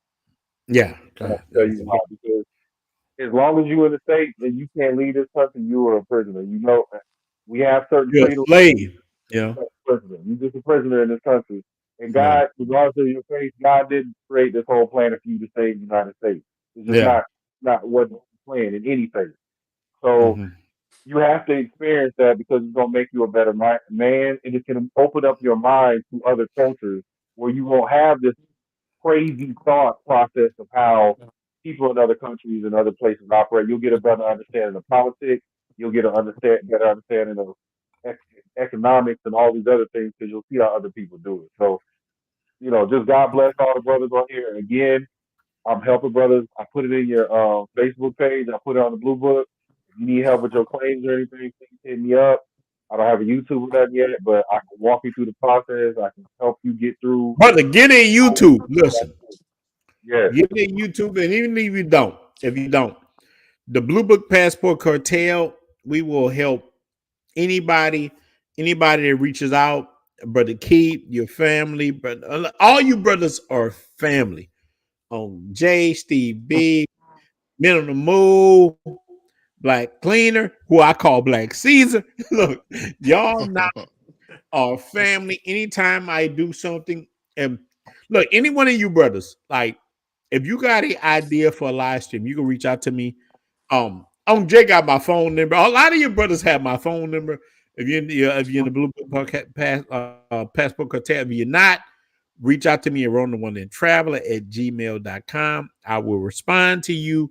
And I'm gonna tell you guys, man, you guys are family. Anything you want to talk about, you let me know. My platform is your platform. I don't care if you got 2 subscribers and it's yours. And I believe in the brotherhood, building something greater. I want to see our people win, man. We about to close this out. But look, I'm gonna get back on Saturday. If y'all want to get on Friday, you just let me know. You just tell me. Look, right now my foot broke. I can get on here every day. All you gotta do is tell me. I got a boot on right now, but if you want to tell me, I will get on with the brotherhood every day. I have no problem with that. But other than that, I'm gonna get on. Jay, you better reach out to me, brother. Everybody For looking for you, sure. big It was- man.